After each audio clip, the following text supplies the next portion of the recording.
Hello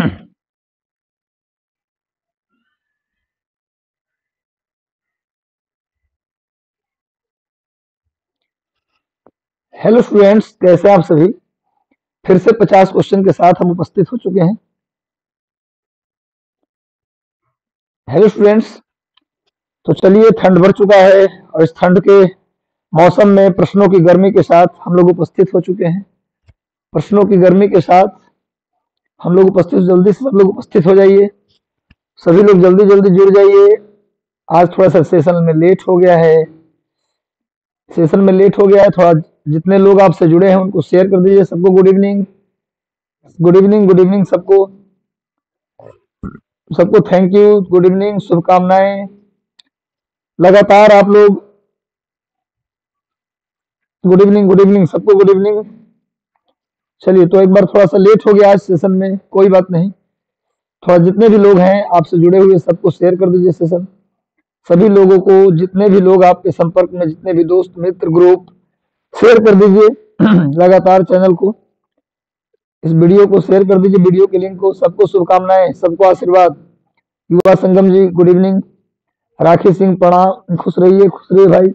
study मित्रा शुभ संध्या। बिल्कुल। काजल कुमारी, सब लोग खुश रहिए, सब लोग खुश रहिए। आशीर्वाद सबको, सबको शुभकामनाएं। तो चलिए हम लोग आज का पहला प्रश्न देखते हैं। थोड़ा शेयर कर दीजिए लोगों तक ताकि पहुंच जाए, क्योंकि बहुत लोग वेट करके चले भी गए होंगे, क्योंकि आज थोड़ा सेशन को लेट कर दिया हूं, इसके लिए मैं क्षमा प्रार्थी हूं। चलिए, तो हम लोग शुरू करते हैं आज का पहला प्रश्न। आज का फर्स्ट क्वेश्चन देखते हैं। चलिए, नवादा की धरती से आप हैं। आशीर्वाद, आशीर्वाद। नवादा हमारा भी फेवरेट प्लेस है। नवादा में कोकोलत वाटरफॉल भी है। चलिए, तो हम लोग आगे बढ़ते हैं। आज का पहला क्वेश्चन हम लोग देखते हैं। निम्नलिखित में से गुरु ग्रंथ साहिब के मूल लेखक कौन थे? आप लोग आंसर करिएगा साथ साथ। निम्नलिखित में से गुरु ग्रंथ साहिब के मूल लेखक कौन है, ये पूछ रहा है। मूल लेखक पूछ रहा है। देखो, ऐसे गुरु ग्रंथ साहिब के जो संकलन करता थे वो थे गुरु अर्जुन देव। सिख धर्म के 5वें गुरु गुरु अर्जुन देव ने गुरु ग्रंथ साहिब का संकलन किया था, लेकिन उसको लिखा किसने था ये पूछ रहा है। आंसर होगा भाई गुरुदास। भाई गुरुदास ने इसको लिखा था। भाई गुरुदास ने इसको लिखा था। इसका सही उत्तर हो जाएगा भाई गुरुदास। सिख धर्म के 5वें गुरु गुरु अर्जुन देव ने गुरु ग्रंथ साहिब का संकलन किया था। मैं बता दूं, सिख धर्म में कुल 10 गुरु हुए। पहले गुरु गुरु नानक देव जी थे। दूसरे गुरु गुरु अंगद थे। तीसरे गुरु गुरु अमरदास थे। चौथे गुरु गुरु रामदास थे। 5वें गुरु गुरु अर्जुन देव थे। और 10वें गुरु गुरु गोविंद सिंह जी थे, जिनका जन्म पटना में हुआ था, पटना साहिब। और सिख धर्म के संस्थापक कौन थे? गुरु नानक। पंजाबी भाषा की लिपि, गुरुमुखी लिपि को बनाने वाले व्यक्ति कौन थे? तो गुरु नानक। पंजाबी भाषा की जो स्क्रिप्ट थी, लिपि थी भाषा की, उसको किसने बनाया था? गुरु नानक ने। सिख धर्म में लंगर की शुरुआत पूछे तो गुरु नानक और गुरु अंगद दोनों ने किया था। लंगर जानते हैं ना, फ्री में जो खाना खिलाते हैं सड़कों पर, तो ये लंगर की शुरुआत गुरु नानक और गुरु अंगद दोनों ने किया था। अमृतसर में स्वर्ण मंदिर बनाने के लिए अकबर ने जमीन दिया था रामदास को, गुरु रामदास चौथे गुरु को। लेकिन जमीन मिली रामदास को, लेकिन वहां स्वर्ण मंदिर निर्माण का कार्य किसने किया? गुरु अर्जुन देव। और वही गुरु अर्जुन देव थे जिन्होंने गुरु ग्रंथ साहिब का संकलन किया। और उसको लिखा किसने? भाई गुरुदास ने उसको लिखा था। सिख धर्म के 9वें गुरु गुरु तेग बहादुर की हत्या औरंगजेब ने करवा दी थी। सिख धर्म के 9वें गुरु गुरु तेग बहादुर की हत्या औरंगजेब ने करवा दी थी। और सिख धर्म के जो 5वें गुरु थे गुरु अर्जुन देव, जिन्होंने स्वर्ण मंदिर बनवाया, गुरु ग्रंथ साहिब का संकलन किया, उनकी हत्या जहांगीर ने करवा दिया था। जहांगीर ने उन पर आरोप लगाया था कि आपने मेरे बेटे खुसरो को क्या किया है? विद्रोह करने के लिए भड़काया है। इसी आरोप में खुसरो को, आरोप जहांगीर ने बोला कि आप मेरे पुत्र खुसरो को भड़काया है। इसी आरोप में गुरु अर्जुन देव को जहांगीर ने फांसी दे दी। क्लियर है? बंदा बहादुर सिख साम्राज्य का एक नेता था। बंदा बहादुर का संबंध सिख के गुरु से नहीं है। सिख धर्म के गुरु नहीं था ये, बल्कि ये सिख साम्राज्य पंजाब का एक राजा था, सिख साम्राज्य का किंग था। जिस समय बंदा बहादुर पंजाब का राजा था, उस समय मुगल वंश का शासक फर्रुख सियार था। उस समय मुगल वंश का शासक कौन था? फर्रुख सियार। फर्रुख, उस समय मुगल वंश का शासक कौन था? फर्रुख सियार। फर्रुख सियार याद रखिएगा। बंदा बहादुर सिख धर्म का एक, सिख साम्राज्य का एक राजा था। बाबा बुद्धा जी का भी संबंध किससे? बाबा बुद्धा जी का भी संबंध किससे भाई? तो वो संबंध है किससे? वो संबंध है सिख धर्म से। क्लियर है? बाबा गुरदीप सिंह, इनका संबंध किससे? बाबा गुरदीप सिंह जो है, इनका संबंध है क्रांतिकारी आंदोलन से। ये गद्दर पार्टी से जुड़े हुए थे। आप जानते हो 1913 में गद्दर पार्टी की स्थापना करवाया गया था।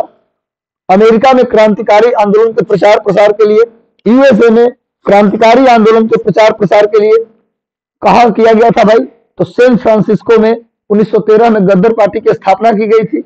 उसी समय बाबा गुरदीप सिंह कामागाटा मारू एक जहाज था, नोट कर लीजिएगा। बाबा गुरदीप सिंह कामागाटा मारू जहाज में बैठकर सीधे कनाडा जाने के बजाय कई देशों से होकर कनाडा गए थे। उस समय कनाडा में नियम था कि कनाडा में उसी व्यक्ति, उसी जहाज का प्रवेश मिलेगा जो सीधे समुद्र के रास्ते कनाडा पहुंचे हैं। अगर कई कंट्री से होकर आए हैं तब वो कनाडा में एंट्री नहीं मिलेगी, क्योंकि बाबा गुरदीप सिंह कई कंट्री से होकर गए थे, इसलिए इनको कनाडा में एंट्री नहीं मिली।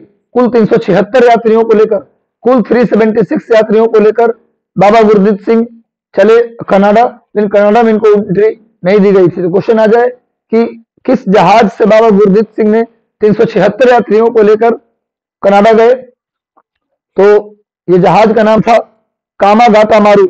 इसी को बोलते हैं कामागाटा मारू प्रकरण। 1914 में, 1914 में हुआ था। कामागाटा मारू जहाज प्रकरण किसके नेतृत्व में गया था? बाबा गुरदीप सिंह के नेतृत्व में गया था, और यह घटना घटी थी 1914 में। नोट कर लीजिएगा। चलिए हम लोग अगले प्रश्न पर बढ़ते हैं। नेक्स्ट प्रश्न आपके स्क्रीन पर ये रहा, आप लोग उत्तर देते चलिएगा, मैं आपका उत्तर देखता हूं आप लोग क्या दे रहे हैं। भारत दुर्दशा के लेखक कौन है? भारत दुर्दशा एक नाटक था, पूछ रहा है उसके लेखक कौन है? भारत दुर्दशा के लेखक कौन है? जल्दी से उत्तर दीजिए। भारत दुर्दशा। गुड इवनिंग सबको, गुड इवनिंग सबको, शुभकामनाएं सबको, गुड इवनिंग सबको, शुभकामनाएं। जल्दी से आप लोग शेयर कर दीजिए, मैक्सिमम सेशन को शेयर कीजिए और आंसर भी दीजिए। आंसर सुनना नहीं, केवल देना भी आंसर है। तो चलिए बताइए भारत दुर्दशा के लेखक कौन है? भारत दुर्दशा। जल्दी जल्दी लोगों को जोड़िए, मैक्सिमम लोगों को सेशन शेयर कर दीजिए। क्योंकि सेशन आज मैंने लेट शुरू किया है, तो बहुत लोग को लगा होगा कि शायद सेशन आज नहीं होगा, लेकिन लेट होगा, देर होगा, लेकिन सेशन डेली होगा। हमने भी प्रण लिया है कि आप लोगों का निकलवाना है हर हाल में 67 बीपीएससी, 67 हर हाल में आपका होगा। ये मैंने प्रण लिया है। कभी कभी लेट हो सकता है पर गैप नहीं होगा, ये मेरा प्रॉमिस है आपके साथ। बस लगातार जुड़े रहिए, 50 मार्वेलस सवाल आपको करवाते रहेंगे। बिल्कुल सभी लोगों ने उत्तर सही दिया है लगभग। B is the right answer, इसका सही उत्तर हो जाएगा B. B is the right answer. Bharat Durdasha एक नाटक है, इसके लेखक कौन है? भारतेंदु हरिश्चंद्र। ऐसे नोट कर लीजिए, भारतेंदु हरिश्चंद्र के और भी नाटक हैं, नील देवी, नील देवी, अंधेर नगरी, इनकी और भी नाटक की किताबें हैं। भारतेंदु मूलतः नाटककार थे, भारतेंदु मूलतः नाटककार थे। भारत दुर्दशा, अंधेर नगरी और नील देवी, ये तीनों नाटक किसका है भाई? भारतेंदु हरिश्चंद्र का। इनकी एक और नाटक है, इनकी एक और नाटक है बिस्मत से बिस औषधम, बिस्मत से बिस औषधम, ये भारतेंदु हरिश्चंद्र का एक और नाटक है। एक और नाटक इनका है वैदिक हिंसा, हिंसा न भवती, वैदिक हिंसा, हिंसा न भवती, बिस्मत से बिस औषधम, बिस्मत से बिस औषधम। एक किताब ये हो गया। दूसरी किताब हो गया वैदिक हिंसा, हिंसा न भवती, दूसरी किताब ये हो गया। तीसरी किताब भारत दुर्दशा। चौथी किताब अंधेर नगरी, सुना होगा अंधेर नगरी, चौपट राजा, टकेसर भाजी टकेसर खाजा। और इनकी पांचवी जो किताब थी वो किताब कौन सी थी? नील देवी। क्वेश्चन आता है कि हिंदी का पहला नाटक, हिंदी नाटक की शुरुआत किससे होता है? हिंदी में लिखा गया पहला नाटक का नाम क्या था? नील देवी। यानी भारतेंदु ने ही हिंदी भाषा में नाटक लिखने का काम शुरू किया। भारतेंदु का जीवन काल बहुत छोटा रहा, 1850 से लेकर 1886, 1850 से 1856 तक जीवित रहे। 1850 में जन्म, 56 में इनकी मृत्यु हो गई। लेकिन हिंदी साहित्य में एक ऐसा प्रभाव छोड़ गए भारतेंदु, एक ऐसा प्रभाव छोड़ गए कि पूरा 1850 से लेकर 1900 तक का जो काल है वो हिंदी साहित्य में भारतेंदु युग के नाम से जानते हैं। पूरे काल को मात्र 36 साल जीवित रहे, पर इतना काम कर गए कि उनके पूरे 1850 से 1900 के बीच के काल को हम भारतेंदु युग के नाम से जानते हैं। भारतेंदु हरिश्चंद्र को हिंदी की बिंदी कहा जाता है।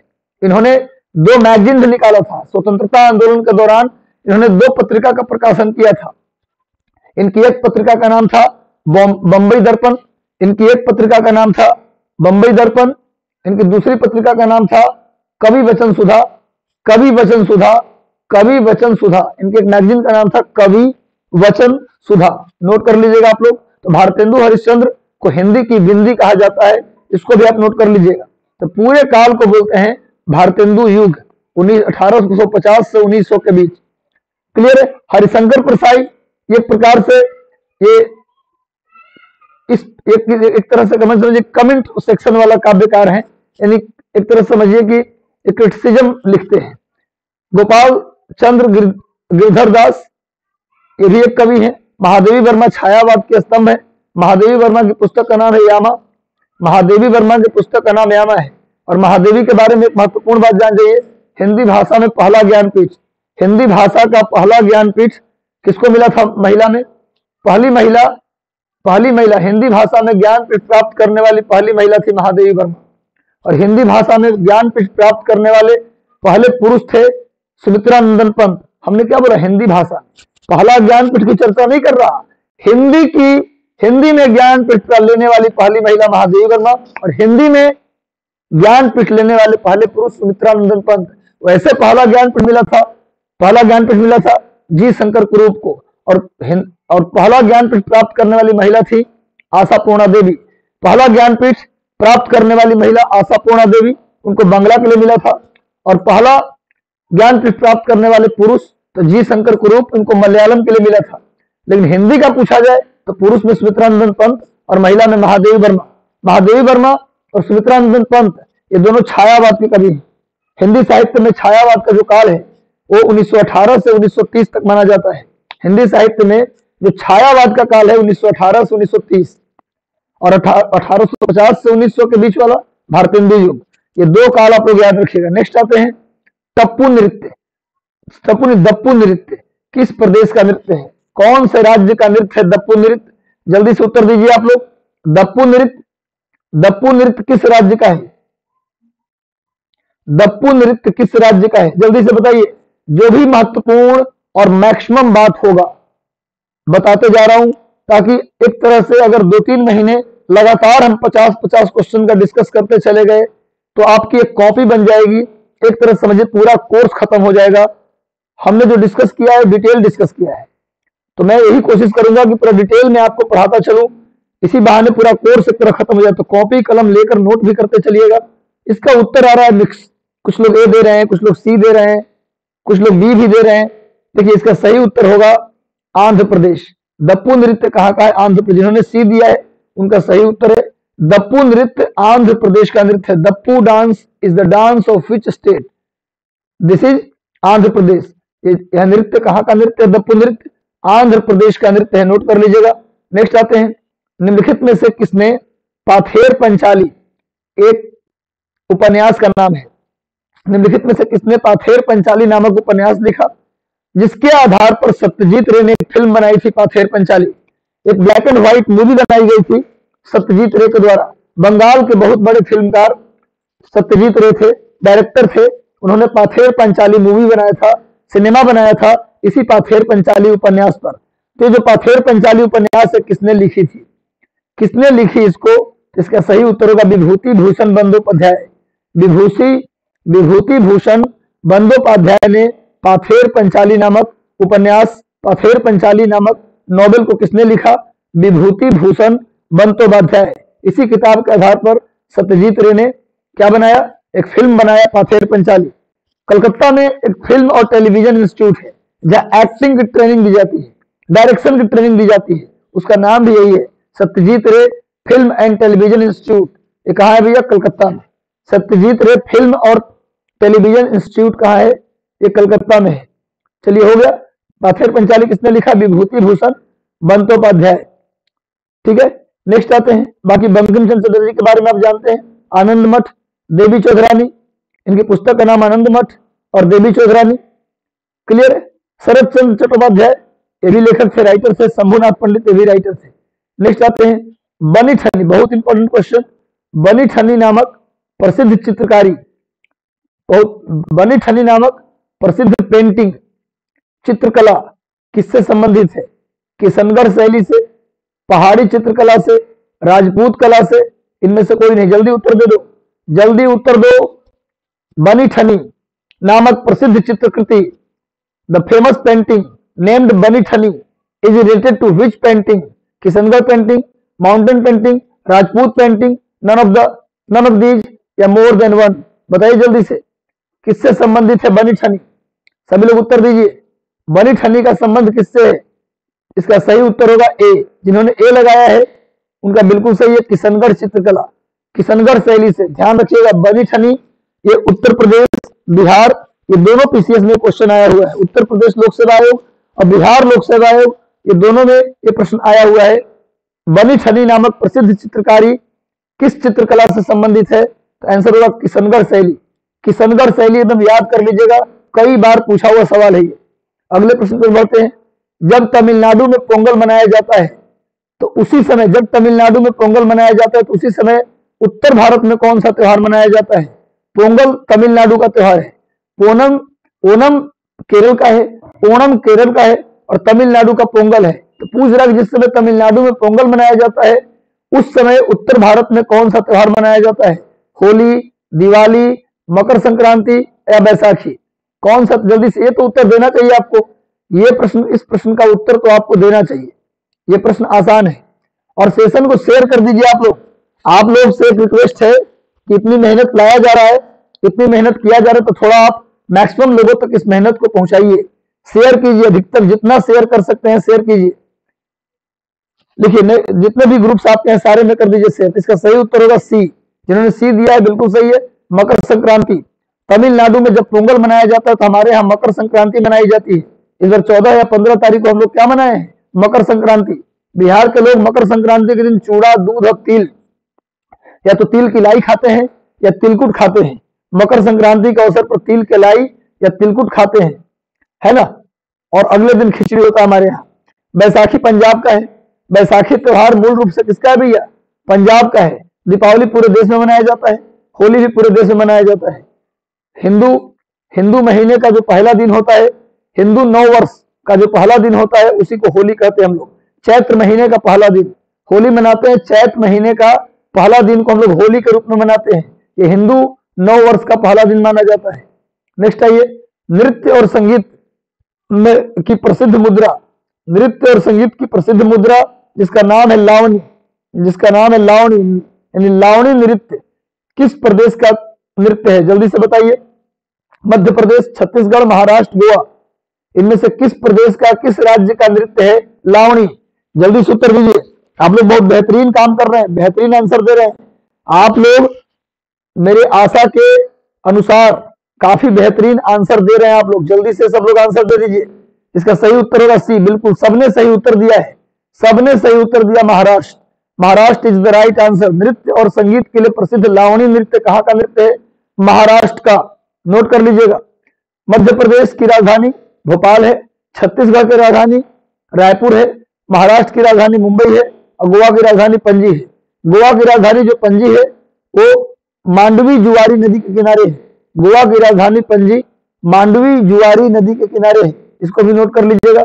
अगले प्रश्न पर बढ़ते हैं। ढूंढीराज फाल्के, एक नाम दिया गया है, ढूंढीराज फाल्के फिल्म जगत के किस महापुरुष से संबंधित है? ढूंढीराज फाल्के इनमें से किसका नाम था?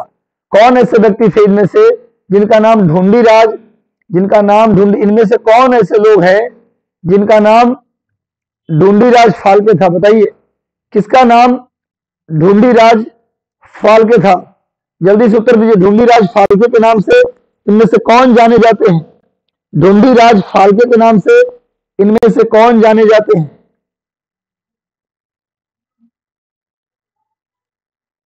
इसमें मिला जुला उत्तर आ रहा है।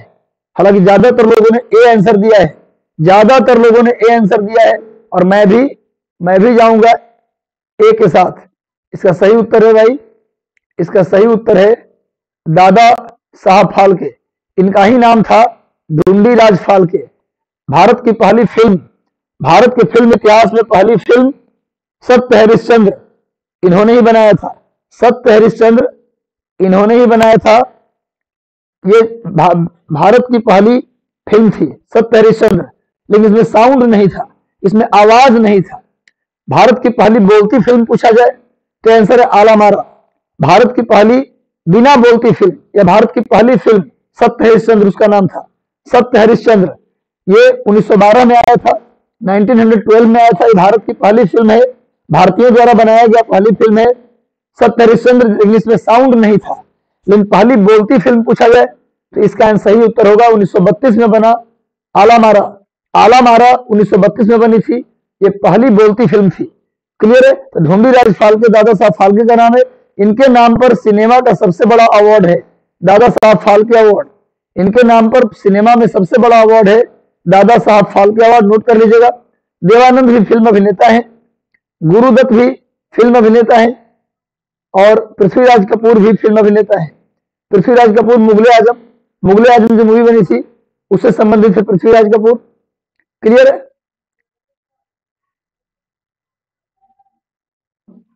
नेक्स्ट क्वेश्चन पे आते हैं हम लोग। T20 करंट अफेयर है बीच में ही। T20 के सभी प्रारूपों में 300 मैचों में कप्तानी करने वाले दुनिया के पहले खिलाड़ी निम्न में से कौन बन गए हैं?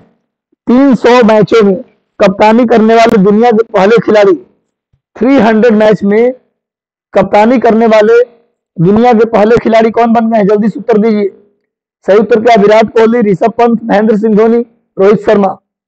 तो इसमें या तो महेंद्र सिंह धोनी होगा या तो विराट कोहली होगा, बाकी लोग का मैच ही कितना है?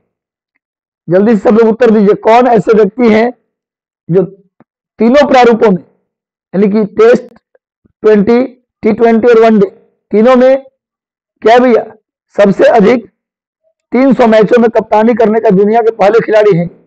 ये कौन है भाई? तो इसका जिन्होंने सी आंसर दिया है उनका बिल्कुल सही उत्तर है, सी इज द राइट आंसर। इसका सही उत्तर होगा सी। इसका सही उत्तर होगा सी, महेंद्र सिंह धोनी का नाम है। T20 के सभी प्रारूपों में 300 मैचों में कप्तानी करने वाले महेंद्र सिंह धोनी।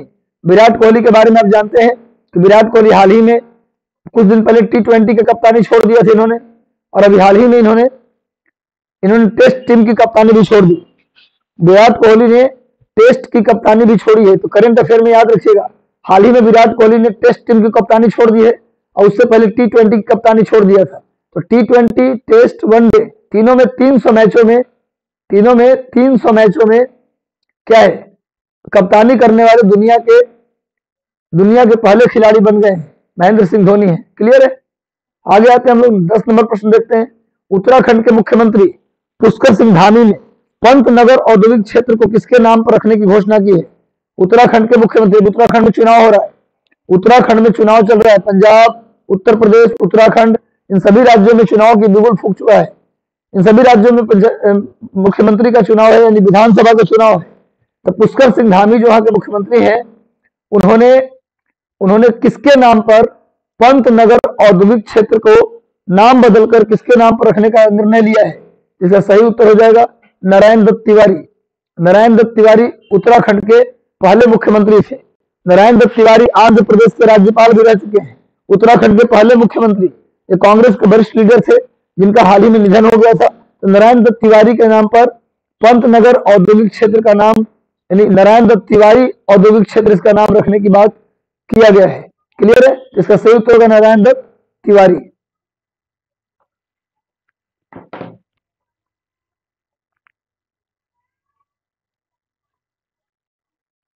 नेक्स्ट आते हैं हम लोग, अलाउद्दीन खिलजी के निम्न सेनाध्यक्षों में अलाउद्दीन खिलजी के कौन सा सेना अध्यक्ष था? अलाउद्दीन खिलजी का कौन सा सेना अध्यक्ष था जो तुगलक वंश का प्रथम सुल्तान बना? बताइए। गाजी मलिक, मलिक कफूर, जफर खान और उबेद खान। कौन ऐसा व्यक्ति था जो अलाउद्दीन खिलजी के सेना अध्यक्ष था, सेना का प्रमुख था, और बाद में वो तुगलक वंश की स्थापना किया और तुगलक वंश का पहला शासक बना? वो व्यक्ति कौन था? जल्दी बताइए। कौन था व्यक्ति जो कभी अलाउद्दीन खिलजी का सेनापति रहा है, अलाउद्दीन खिलजी का सेनापति रहा है और बाद में वो तुगलक वंश का संस्थापक और तुगलक वंश का पहला राजा बना।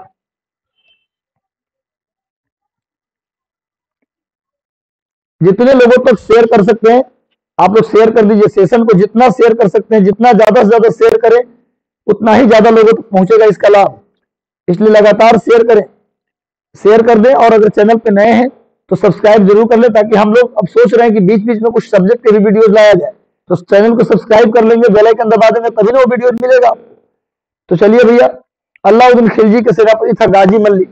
गाजी मल्लिक जब अलाउद्दीन खिलजी मर गया, डेथ हो गया, तो उसके उत्तराधिकारी के रूप में कौन शासन किया? मुबारक खिलजी। अलाउद्दीन खिलजी के बाद कौन शासक बना? मुबारक खिलजी। और मुबारक खिलजी के बाद शासक कौन बना? खुसरो खिलजी। खिलजी वंश का अंतिम शासक था खुसरो खिलजी।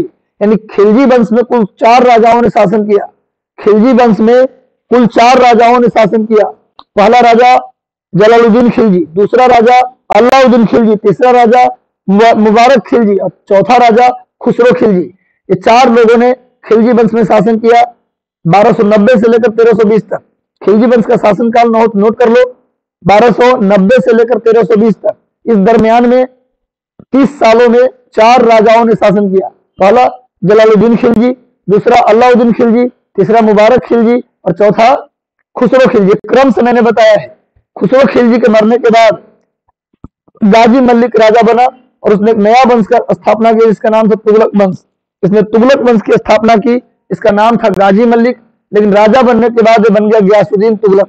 यही गाजी मल्लिक बाद में क्या बन जाता है? गयासुद्दीन तुगलक। यानी तुगलक वंश की स्थापना किसने की? गयासुद्दीन तुगलक ने की, जिसका पहले नाम क्या था? गाजी मल्लिक। ये जो गयासुद्दीन तुगलक था कभी अलाउद्दीन खिलजी के सेनाध्यक्ष था।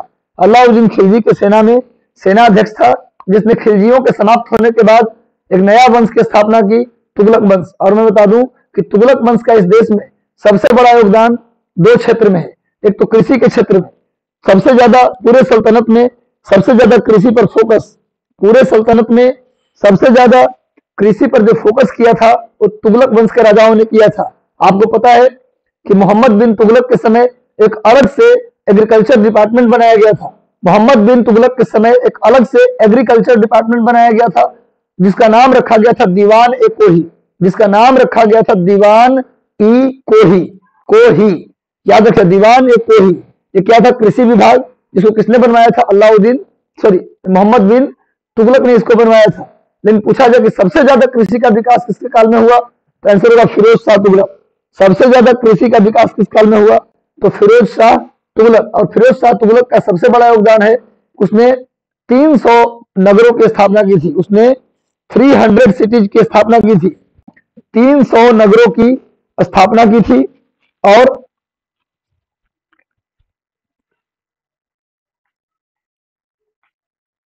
उसने गुलामों के लिए, दासों के लिए, उसने गुलामों के लिए और दासों के लिए एक दास विभाग की नींव रखी।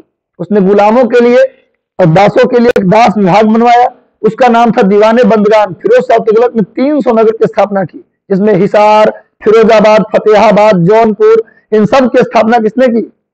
किसने की? फिरोज शाह तुगलक। इसने गुलामों का विभाग बनवाया, उस विभाग का नाम था, उस डिपार्टमेंट का नाम था दीवान ए बंदगान। इसने खैराती अस्पताल, फ्री में इलाज के लिए, गरीब लोगों के इलाज के लिए खैराती अस्पताल बनवाया, जिसका नाम था दार उल सफा। इसने लोगों की मदद करने के लिए एक डिपार्टमेंट अलग से बनवाया, जिसका नाम था दीवाने खैरात।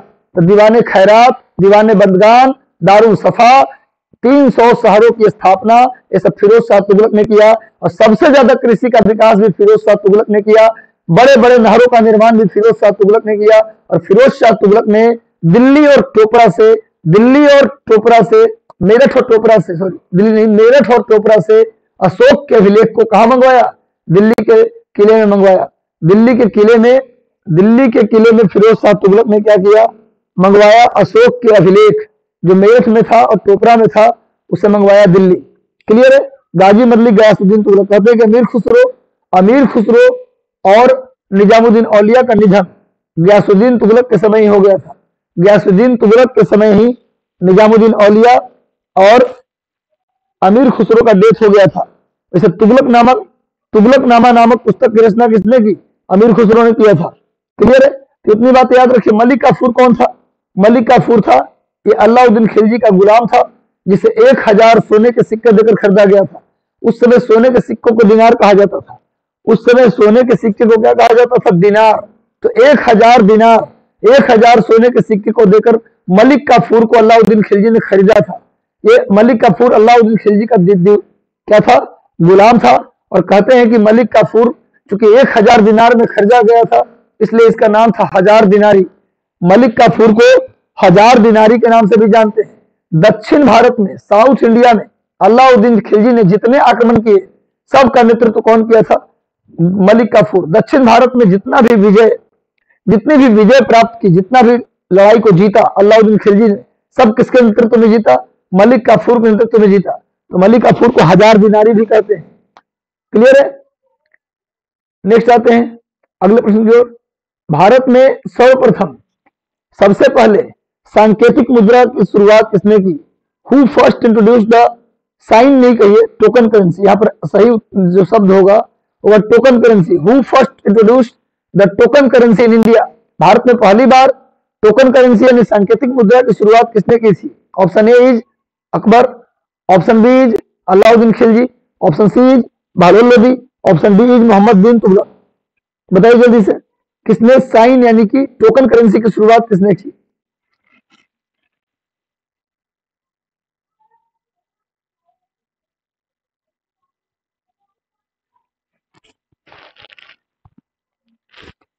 टोकन करेंसी की शुरुआत किसने की? चलिए, सबका उत्तर सही, सब लोगों ने डी दिया उत्तर।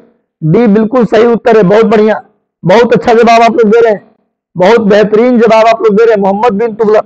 मोहम्मद बिन तुगलक ने पहली बार टोकन करेंसी यानी सांकेतिक मुद्रा का प्रचलन किया था। पहली बार टोकन करेंसी यानी सांकेतिक मुद्रा का प्रयोग किया था। और मैं बता दूं स्टूडेंट आप लोगों को कि मोहम्मद बिन तुगलक ने अपने काल में 4 गलतियां की थी। पहली गलती उसकी थी राजधानी ट्रांसफर। उसने राजधानी को दिल्ली से दौलताबाद ले गया। मोहम्मद बिन तुगलक ने 1600 किलोमीटर दूर राजधानी को दिल्ली से दौलताबाद, फिर दौलताबाद से दिल्ली ले आया। इसकी दूसरी गलती थी टोकन करेंसी। इसने कहा कि कॉपर का सिक्का ले आओ, तांबे के सिक्का ले आओ और बदले में चांदी का सिक्का ले जाओ। तो तांबा, इस पर कोई निशान नहीं होता था, तांबे के सिक्के पर किसी चीज का निशान नहीं होता था, और इसीलिए हर एक घरों में सिक्का बनने लगा, यानी घर घर में टकसाल खुल गया। अब घर घर में जब पैसा बनाने लगेगा आदमी, पैसा बनाने का मशीन आ जाए, तो पता चला कि सबके पास पैसा आ गया। और सबके पास पैसा आ गया तो वस्तुओं की कीमत क्या होगा? बढ़ेगा, क्योंकि सभी लोग खरीदार हो जाएंगे। सभी खरीदार हो जाएंगे तो कीमत बढ़ेगा। तो मोहम्मद बिन तुगलक की जो दूसरा फैसला गलत था, टोकन करेंसी जारी करना, इसके कारण महंगाई इतना बढ़ा कि राजा और प्रजा दोनों त्रस्त हो गए। क्लियर है? तो मोहम्मद बिन तुगलक के बारे में जान जाइए। बहलोल लोदी, ये लोदी वंश का संस्थापक था। बहलोल लोदी लोदी वंश का संस्थापक था। इसने 1451 में लोदी वंश की स्थापना की। और ये जो बहलोल लोदी था, पूरे सल्तनत में एकमात्र शासक था जो डिसिप्लिन में रहता था। जब तक इसके सैनिक खड़े रहते थे तब तक ये भी नहीं बैठता था। इसके सारे सैनिक बैठ जाते थे, इसके मंत्री बैठ जाते थे, तभी ये बैठता था। कभी भी सिंहासन पर इसने नहीं बैठा। बहलोल लोदी के बारे में कहते हैं कभी भी सिंहासन पर इसने कभी नहीं बैठा, बल्कि हमेशा जमीन पर बैठता था। जमीन पर बैठने वाला शासक कौन था? बहलोल लोदी। इसने लोदी वंश की स्थापना की। बहलोल लोदी के बाद सिकंदर लोदी, या सिकंदर लोदी के बाद इब्राहिम लोदी। सिकंदर लोदी ने आगरा नगर की स्थापना की थी। सिकंदर लोदी ने आगरा नगर की स्थापना की थी। सिकंदर लोदी ने आगरा नगर की स्थापना की थी। चलिए, तो नेक्स्ट प्रश्न बढ़ते हैं लोग, अगले प्रश्न पर बढ़ते हैं। जौनपुर नगर की स्थापना किसने की थी? जौनपुर नगर की स्थापना किसने की थी? Option A is Muhammad bin Tughlaq, option B is Firoz Shah Tughlaq, option C is Ibrahim Lodi, Ibrahim ससरजी, option D is Sikandar Lodi. बताइए, जौनपुर नगर की स्थापना अभी बताया हूं, फिरोज शाह तुगलक। 300 शहरों की स्थापना, 300 स्मार्ट सिटी किसने बनवाया था? 300 स्मार्ट सिटी का निर्माण किसने करवाया? ये करवाया था फिरोज शाह तुगलक। यानी मोदी जी से नेचर थोड़ा मिलते रहता है। मोदी जी का जो नेचर है वही नेचर हमको दिख रहा है फिरोज शाह तुगलक का भी। मोदी जी भी 100 स्मार्ट सिटी बनाए हैं, तो फिरोज शाह तुगलक भी 300 स्मार्ट सिटी बनवाया था। इसके अलावा मोदी जी ने सभी टैक्स को मिलाकर एक जीएसटी बना दिया, सभी छोटे छोटे टैक्स को मिलाकर क्या बना दिया, जीएसटी। उसी प्रकार फिरोज शाह तुगलक ने भी सभी टैक्स, उस समय 24 प्रकार के टैक्स लगते थे, उस समय अलग अलग 24 प्रकार के टैक्स लगते थे, उन 24 टैक्स को समाप्त कर 4 टैक्स में बदल दिया, 4 अलग टैक्स में बदल दिया। तो सही उत्तर क्या होगा? जौनपुर नगर की स्थापना किसने की? फिरोज शाह तुगलक ने की।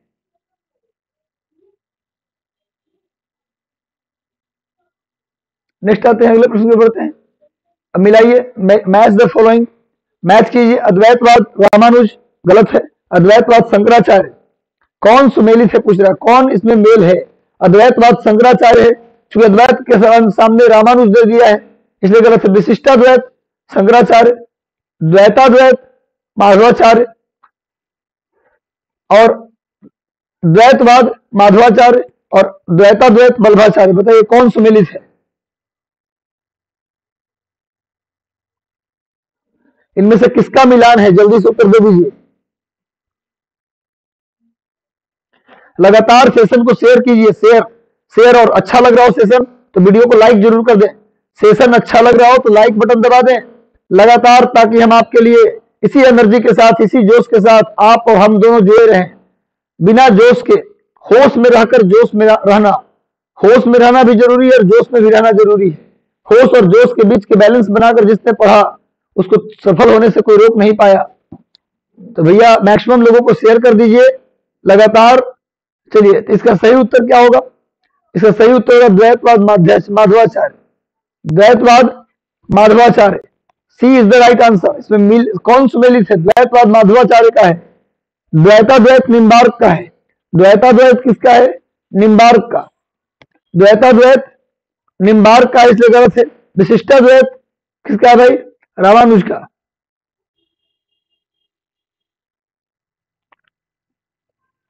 विशिष्टाद्वैत रामानुज, अद्वैतवाद शंकराचार्य, द्वैतवाद माधवाचार्य और द्वैताद्वैत निम्बार्क।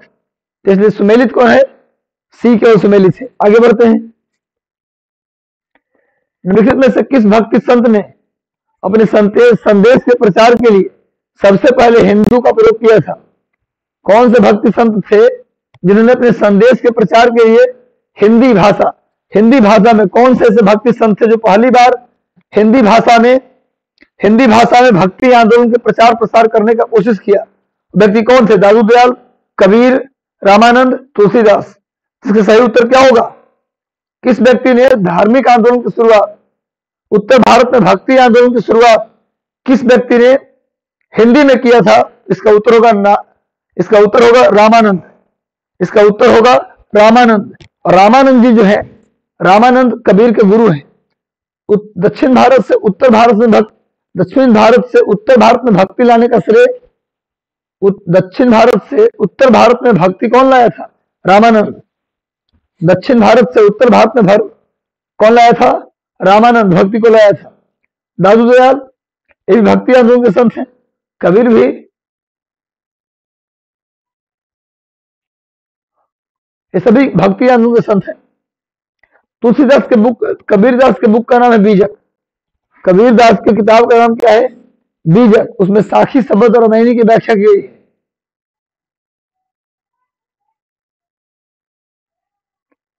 कबीर के किताब का नाम क्या है? बीजक। और इसमें 3 पाठ है, साखी, शब्द और रामायणी। रामानंद ने भक्ति आंदोलन का प्रचार उत्तर भारत तक किया। तुलसीदास की किताब का नाम है रामचरितमानस, कवितावली, दोहावली।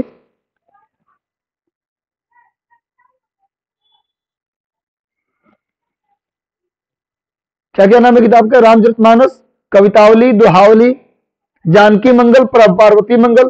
तुलसीदास के बुक का नाम ना हो तो लिख लो, जानकी मंगल, पार्वती मंगल, जानकी मंगल, पार्वती मंगल।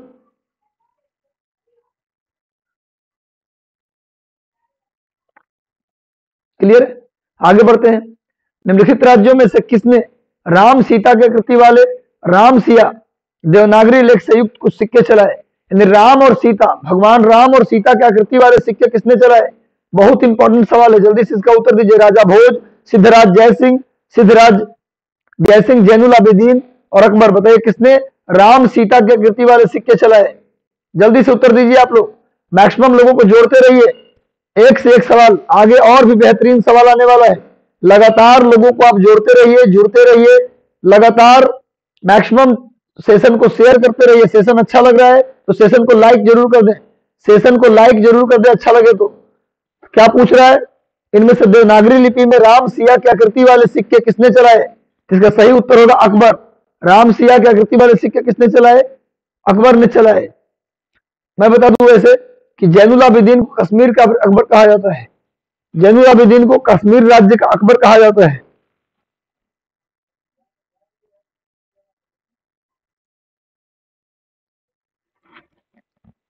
जम्मू कश्मीर का अकबर किसको बोलते हैं? जैनुल आबिदीन को। कश्मीर से जजिया किसने हटा दिया था? जैनुल आबिदीन। जम्मू कश्मीर से जजिया किसने हटाया था? जम्मू कश्मीर में जजिया टैक्स हटाने वाला राजा कौन था? जैनुल आबिदीन। इसीलिए इसे कश्मीर का अकबर कहते हैं। वैसे पहली बार जजिया टैक्स पूरे भारत में किसने हटाया था? अकबर ने हटाया था।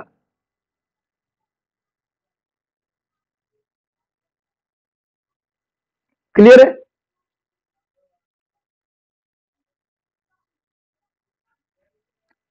अगला प्रश्न पढ़िए। भारतीय गीत सारे जहां से अच्छा हिंदुस्तान हमारा की रचना किसने की? भारतीय गीत सारे जहां से अच्छा हिंदुस्तान हमारा की रचना किसने की? जल्दी बताओ। साहिर लुधियानवी, सैयद अहमद खान, मोहम्मद इकबाल, बहादुर शाह जफर।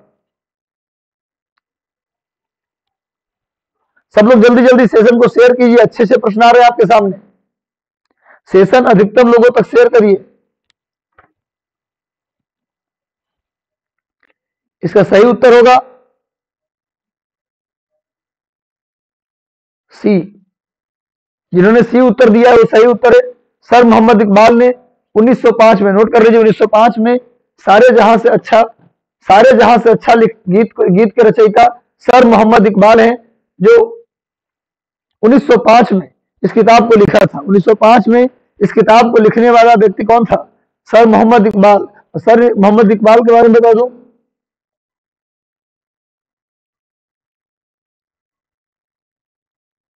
क्लियर है?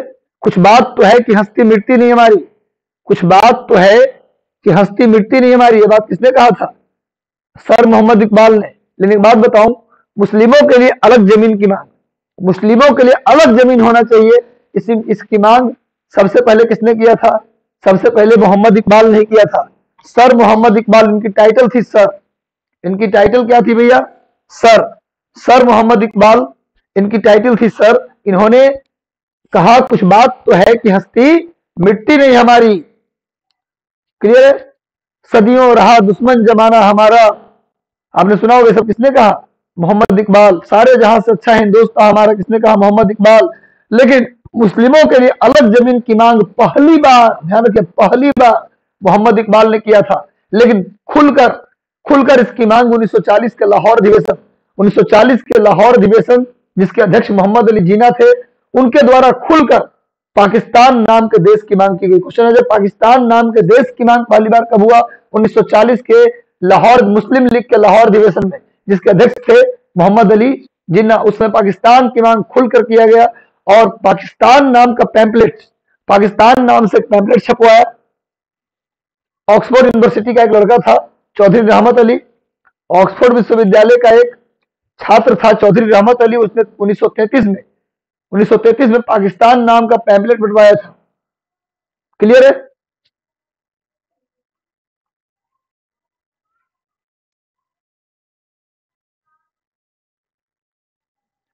चलिए आगे बढ़ते हैं। पॉवर्टी ऑफ अनब्रिटिश इंडिया नामक पुस्तक किसने लिखी? जल्दी बताइए। Poverty of un-British rule in India नामक पुस्तक किसने लिखी? Poverty of un-British rule in India नामक पुस्तक किसने लिखी? Poverty of un-British rule in India किसने लिखी? जल्दी से उत्तर दीजिए आप लोग। इसका सही उत्तर होगा Dadabhai Naoroji. D is the right answer. इसका सही उत्तर होगा Dadabhai Naoroji.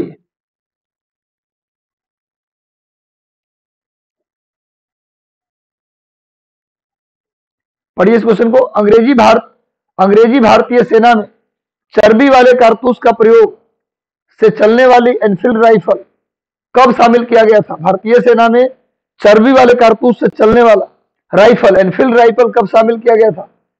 Enfield rifle कब शामिल किया गया? नवंबर 1856 में, दिसंबर 1856 में, जनवरी 1857 में, फरवरी 1857? बताइए।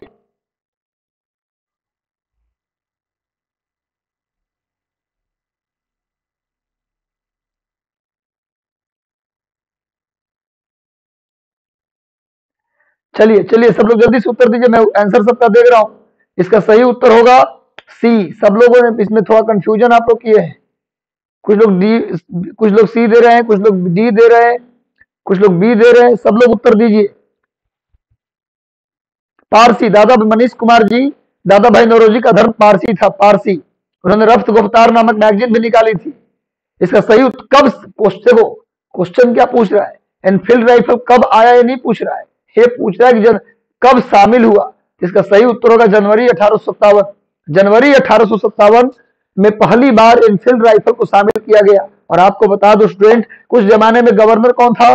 Lord Canning. उसने कानून बनाया था 1956 में, जनरल सर्विस एम्प्लॉयमेंट एक्ट। भारतीय सेना के लिए, अपने सैनिकों के लिए एक कानून बनाया था लॉर्ड कैनिंग ने, जिसका नाम था, नोट कर लो, बहुत इंपॉर्टेंट है, जनरली ये लाइन आपको नहीं मिलेगा, general service employment act. General service employment act किसने लाया था? ये लाया था लॉर्ड कैनिंग ने अपनी सेना के लिए। और उसमें लिखा गया था, उसमें लिखा गया था कि यदि कोई सेना का जवान सरकारी आदेश मानने से इनकार करता है तो उस जवान पर कोर्ट मार्शल होगा। ये नियम बनाया गया था। और इसी राइफल में जो चर्बी वाले कारतूस होते थे, उसको दांत से खींच करके भरना होता था बंदूक में, तो उसमें गाय और सुअर की चर्बी होती थी, जिससे मुसलमान और हिंदुओं दोनों का धर्म भ्रष्ट हो रहा था। तो मेरठ छावनी के सैनिकों ने क्या कर दिया? बगावत कर दिया कि हम इस राइफल का इस्तेमाल नहीं करेंगे। अब बताओ क्या कानून है? General service employment act. उसमें क्या था कि भैया कोई सैनिक अगर बात मानने से इनकार कर दे तो उस पर कोर्ट मार्शल किया जाएगा। जब इस राइफल के इस्तेमाल से मेरठ छावनी के 85 सैनिकों ने मना किया, तब उन सैनिकों पर केस चलाया गया। सैनिक अदालत में जो केस चलाए जाते हैं उसको कोर्ट मार्शल कहा जाता है। इन सैनिकों का कोर्ट मार्शल किया गया और इन सैनिकों को 10 साल के लिए जेल भेज दिया गया। ये क्वेश्चन आता है। 1857 की क्रांति की शुरुआत मेरठ छावनी से हुई, उसका कारण क्या था?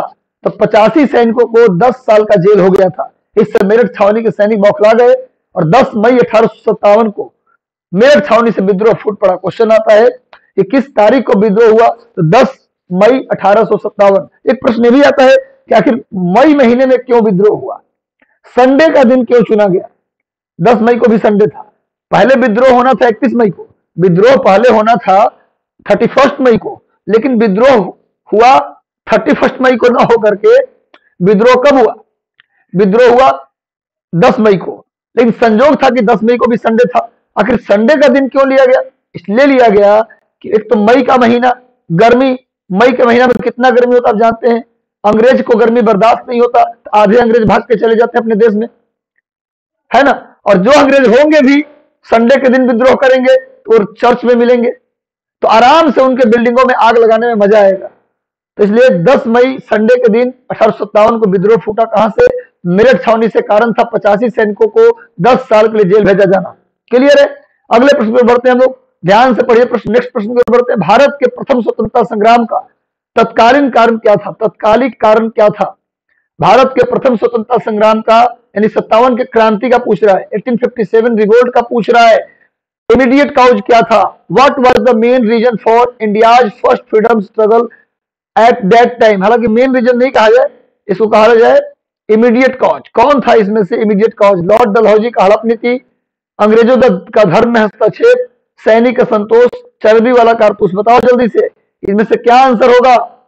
क्या आंसर होगा? लोगों को जल्दी से जोड़ते रहो, अधिकतम सेशन को शेयर कर दीजिए। देखिए मैं बार बार बोल रहा हूं, मैं चाहता हूं कम से कम 3000 4000 लोग एक साथ देखें सेशन को। इतना बेहतरीन डिस्कशन, इतने अच्छे प्रश्न, तो अधिकतम लोगों तक ये पहुंचना चाहिए। हमारा जो बीपीएससी है इस बार अधिकतम लोगों तक पहुंचे और हमसे जुड़े हुए हर एक व्यक्ति का बीपीएससी क्लियर हो। हमारी पूरी इच्छा है कि जो लोग इस सेशन को लगातार देख रहे हैं, और मैं कहता हूं दावे के साथ यदि आप इस सेशन से लगातार जुड़े रह गए, पहला प्रश्न से लेकर अंतिम प्रश्न तक अगर जुड़े रह गए, तो समझ लीजिए आप कि आपका रिजल्ट होना तय है, कोई रोक नहीं सकता। तो लगातार सेशन से जुड़े रहिए, सेशन को शेयर करते रहिए। सेशन अच्छा लग रहा हो तो लाइक भी कर दें, लाइक भी करें भाई। चलिए तो हम लोग आते हैं आगे। इस प्रश्न का उत्तर देखते हैं। चर्बी वाला कारतूस, बिल्कुल सबने सही उत्तर दिया है। सभी लोग आप बिल्कुल जेन्युइन स्टूडेंट हैं, बहुत काबिल और अच्छे स्टूडेंट आप लोग हैं, मेहनती स्टूडेंट है, इसी तरह मेहनत करते रहिए। चर्बी वाला कारतूस इसका सही उत्तर होगा। नेक्स्ट आइए, निम्न अखबारों में से इनमें से कौन सा न्यूज़पेपर है, अखबार है, कौन सा न्यूज़पेपर है जो उदारवादियों के नीतियों का प्रचारक था?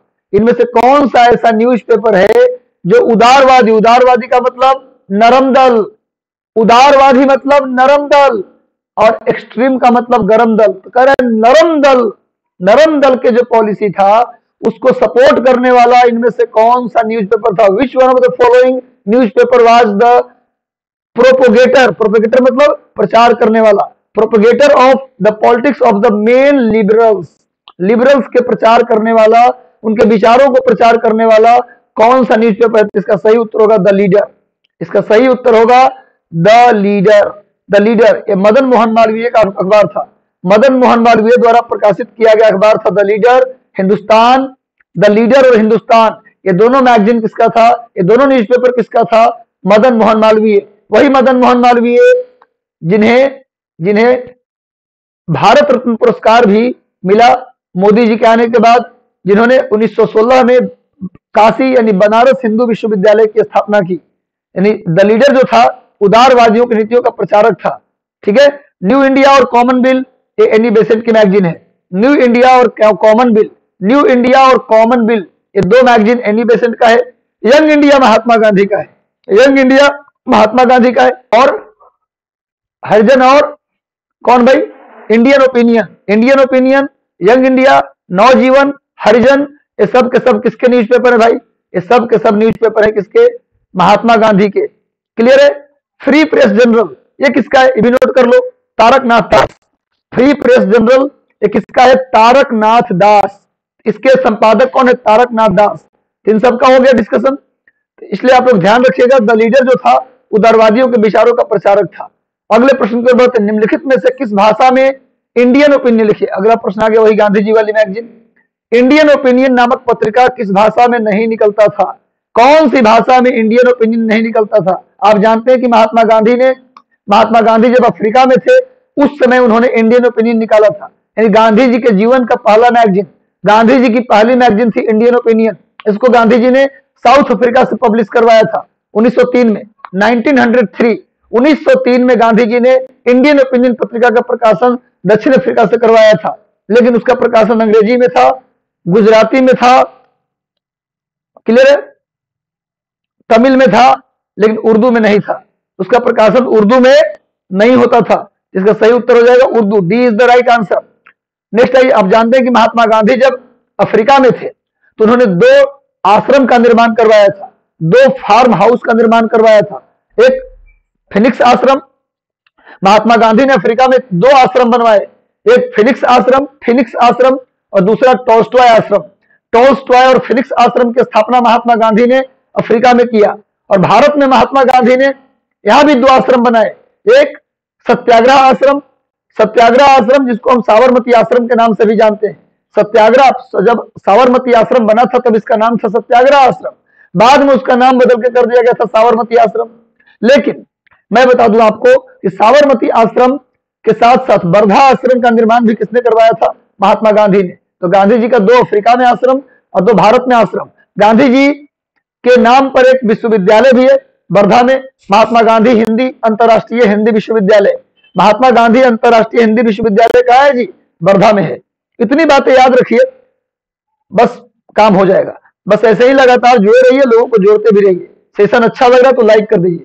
भारतीय राष्ट्रीय कांग्रेस के किस अधिवेशन में बाल गंगाधर तिलक ने अभिव्यक्ति किया कि स्वराज हमारा जन्म सिद्ध अधिकार है, मैं इसे लेकर रहूंगा? Swaraj is my birth right, I will take it. क्या बोला तिलक ने? In which session of Congress did Bal Gangadhar Tilak talk express that swaraj is my birth right, I will have take it? ये बात किसने कहा? तिलक ने कहा कब कहा, यह प्रश्न पूछ रहा है। तिलक ने यह बात कब कहा, जल्दी से उत्तर दीजिए आप लोग, जल्दी से उत्तर दीजिए। तिलक ने यह बात कब कहा, तिलक ने यह बात कब कहा। चलिए लगातार जुड़े रहिए, और बेहतरीन प्रश्न आपके आने जा रहा है आगे, और बेहतरीन और अच्छे प्रश्नों का संग्रह आने जा रहा है। लगातार जुड़े रहिए, अंत तक जुड़े रहिए। इस बार निकालना है, इस बार नहीं तो कभी नहीं।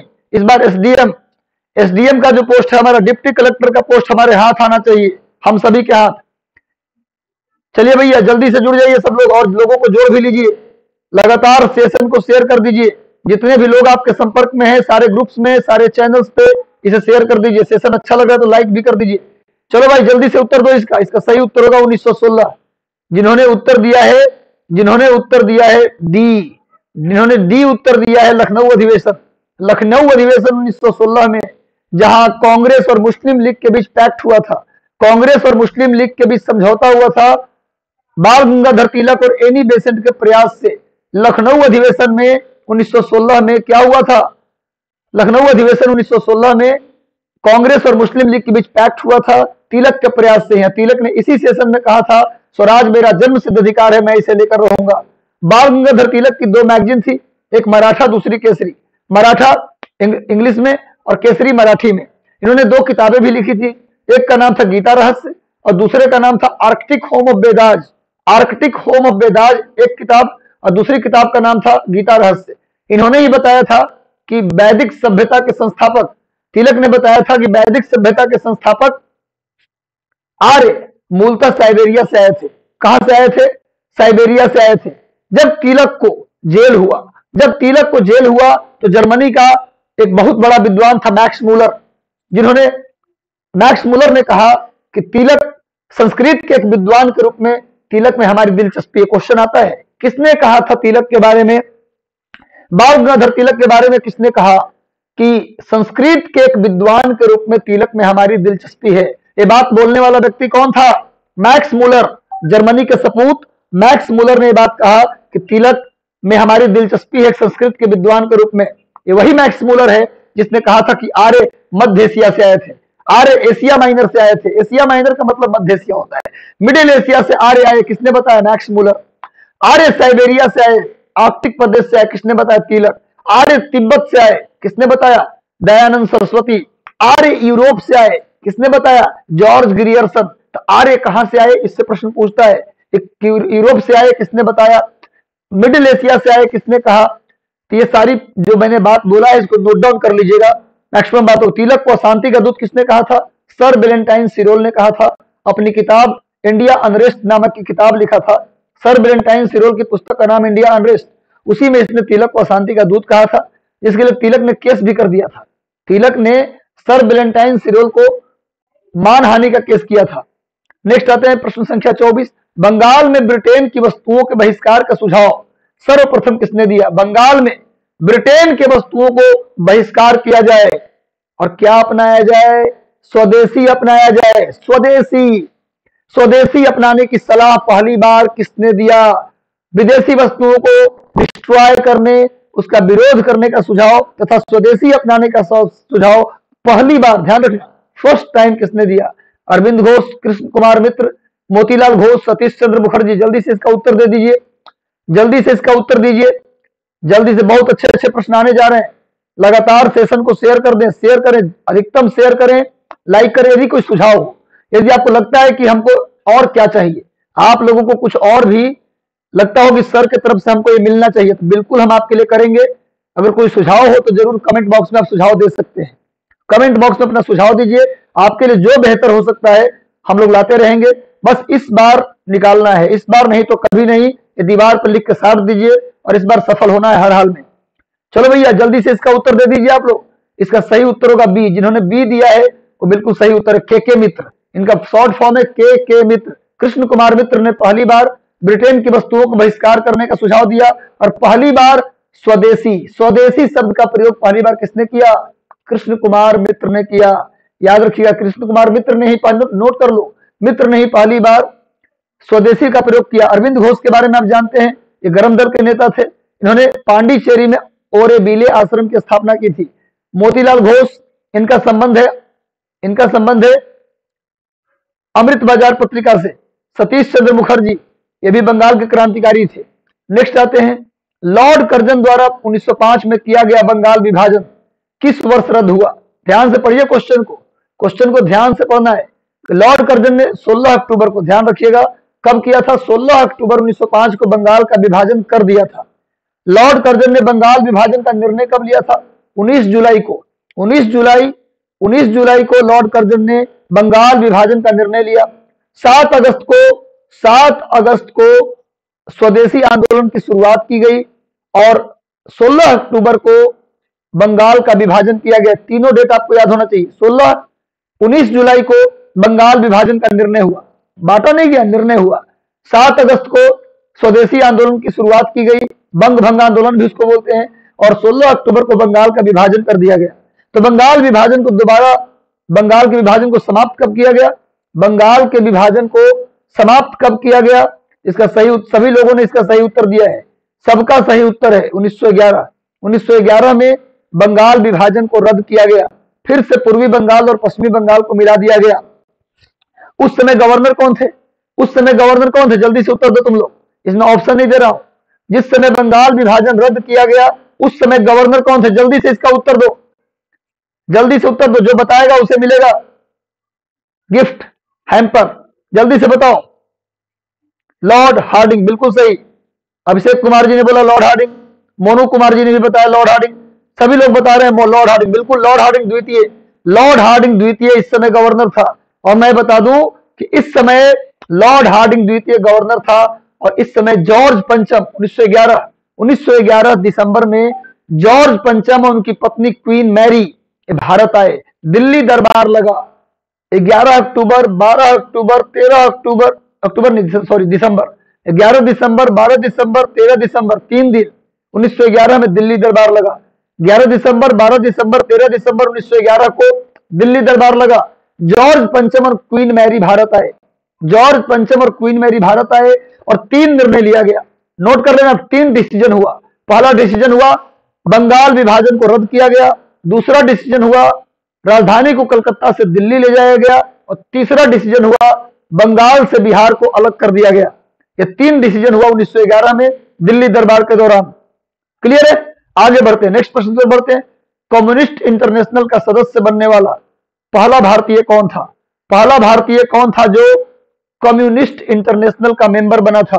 Option A is M N. Roy, option B Muzaffar Ahmad, S A. Dange, S M. Joshi. Who was the first Indian to become a member of the constitution communist international?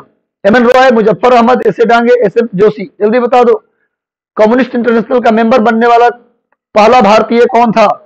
Communist international का मेंबर बनने वाला फर्स्ट इंडियन कौन था? पहला भारतीय कौन था? सेशन को लाइक कर दें, सेशन अच्छा हो रहा है, डिस्कशन अच्छा हो रहा है, सेशन को लाइक करते चलें और अधिकतम ग्रुप्स में शेयर कर दें। जितने भी ग्रुप से आप जुड़े हैं वो सारे ग्रुप में इसको शेयर कर दें सेशन को, ताकि अधिकतम लोगों को हम जोड़ सके। एकमात्र लक्ष्य है आप सभी को आगे ले जाना, एकमात्र लक्ष्य, एकमात्र इरादा, मेहनत करना, आप सभी को सफलता दिलाना एकमात्र लक्ष्य है। इसका सही उत्तर होगा M.N.. Roy. M.N.. Roy communist international का मेंबर बनने वाले पहले भारतीय थे।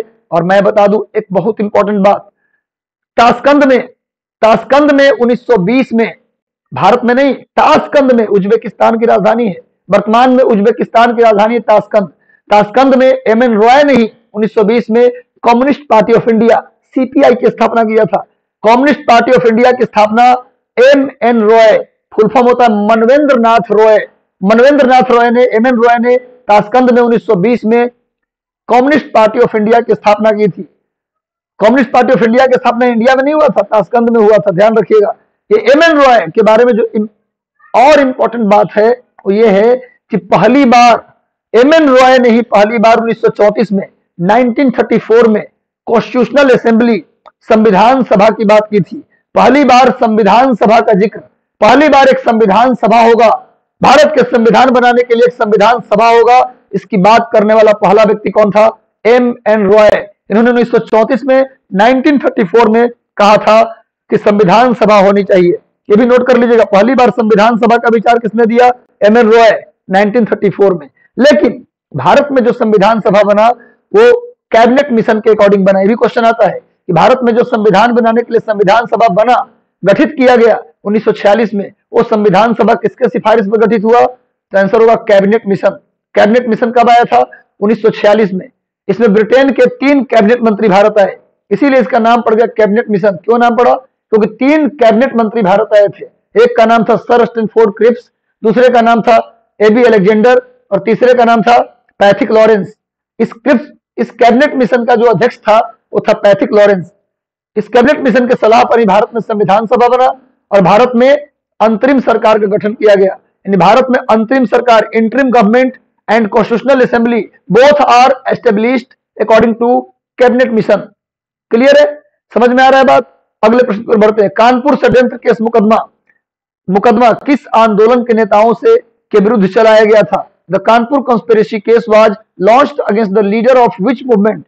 बताइए, खिलाफत movement, non cooperation movement, communist movement या रेवोल्यूशनरी मूवमेंट? किस मूवमेंट से संबंधित लोगों पर यह कानपुर षड्यंत्र केस मुकदमा चलाया गया था? किस संगठन से जुड़े हुए लोगों पर कानपुर षड्यंत्र मुकदमा चलाया गया था? जल्दी से बताओ। कानपुर षड्यंत्र मुकदमा चलाया गया था। जुड़े रहे, अंतिम प्रश्न तक जुड़े रहे, लास्ट प्रश्न तक जुड़े रहे। बेहतरीन सवालों के साथ हम लोग यहां उपस्थित हैं।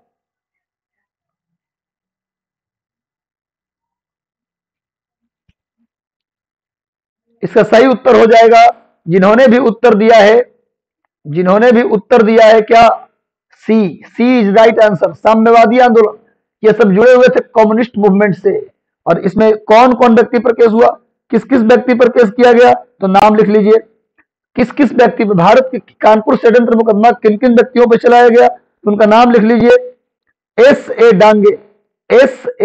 Dange, Nalini Sen Gupta, S A Dange, Nalini Sen Gupta, S V घाटे नाम था, एस वी घाटे, एस ए डांगे, नलिनी सेन गुप्ता। उसके बाद लिखिए एम एन रॉय, शौकत उस्मानी, गुलाम हुसैन और सिंगार वेल्लू चेटियार। ये सभी लोगों पर क्या चलाया गया?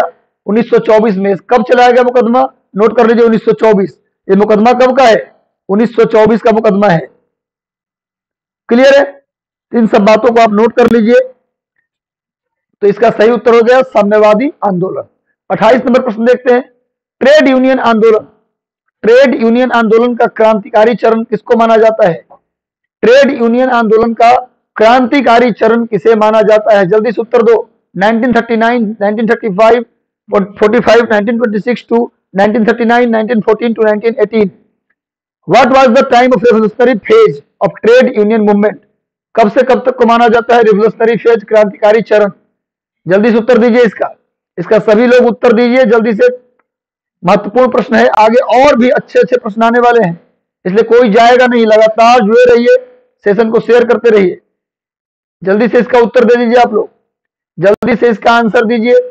इसका सही उत्तर क्या होगा? इसका सही उत्तर होगा 1926 से 39। B is the right answer.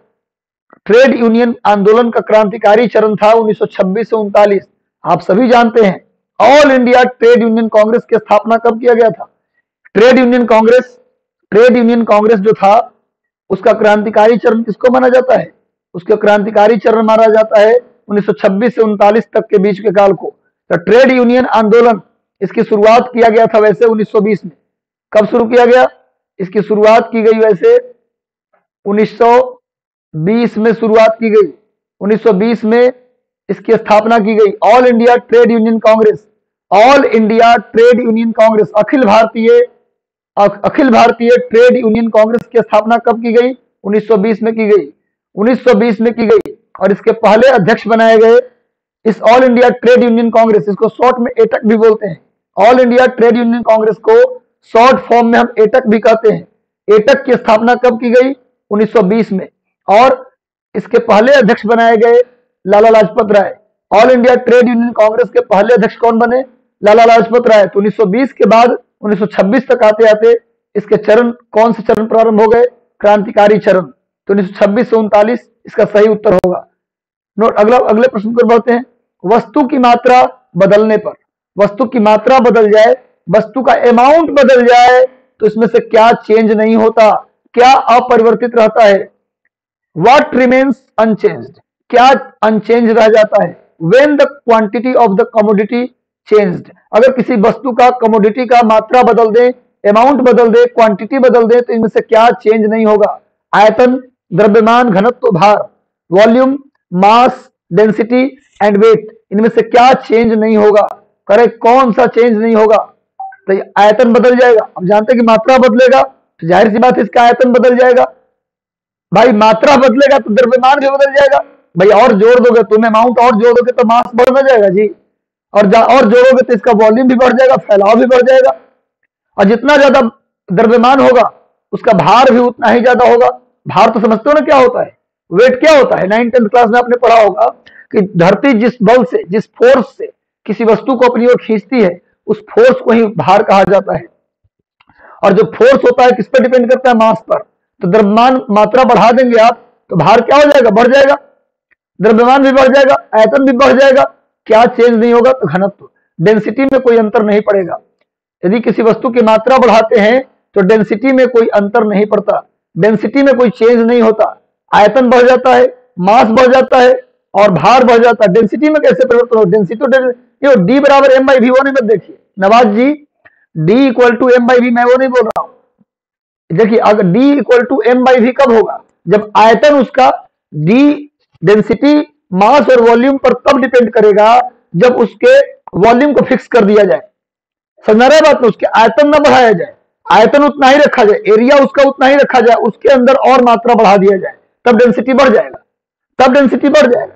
लेकिन अगर मात्रा सिंपली बढ़ा दिए हैं आप तो उसमें डेंसिटी पर कोई असर नहीं पड़ेगा। क्लियर है? समझ में आ रहा है बात? अगले प्रश्न पर बढ़ते हैं। दाढ़ी बनाने वाले के लिए काम में लेते हैं किस दर्पण को? किस दर्पण को, किस लेंस, किस मिरर को हम दाढ़ी बनाने के लिए नाई के द्वारा सैलून में किस दर्पण का प्रयोग किया जाता है? प्रश्न पूछ रहा है। अवतल दर्पण, समतल दर्पण, उत्तल दर्पण, इनमें से कोई नहीं। Concave mirror, plane mirror, convex mirror, none of these या मोर देन वन। मतलब किस मिरर का प्रयोग करते हैं हम दाढ़ी बनाने के लिए? जल्दी से उत्तर दीजिए। बहुत बेहतरीन सवाल आगे आने वाले हैं साइंस के। लगातार जुड़े रहिए, मैक्सिमम सेशन को शेयर करते रहिए।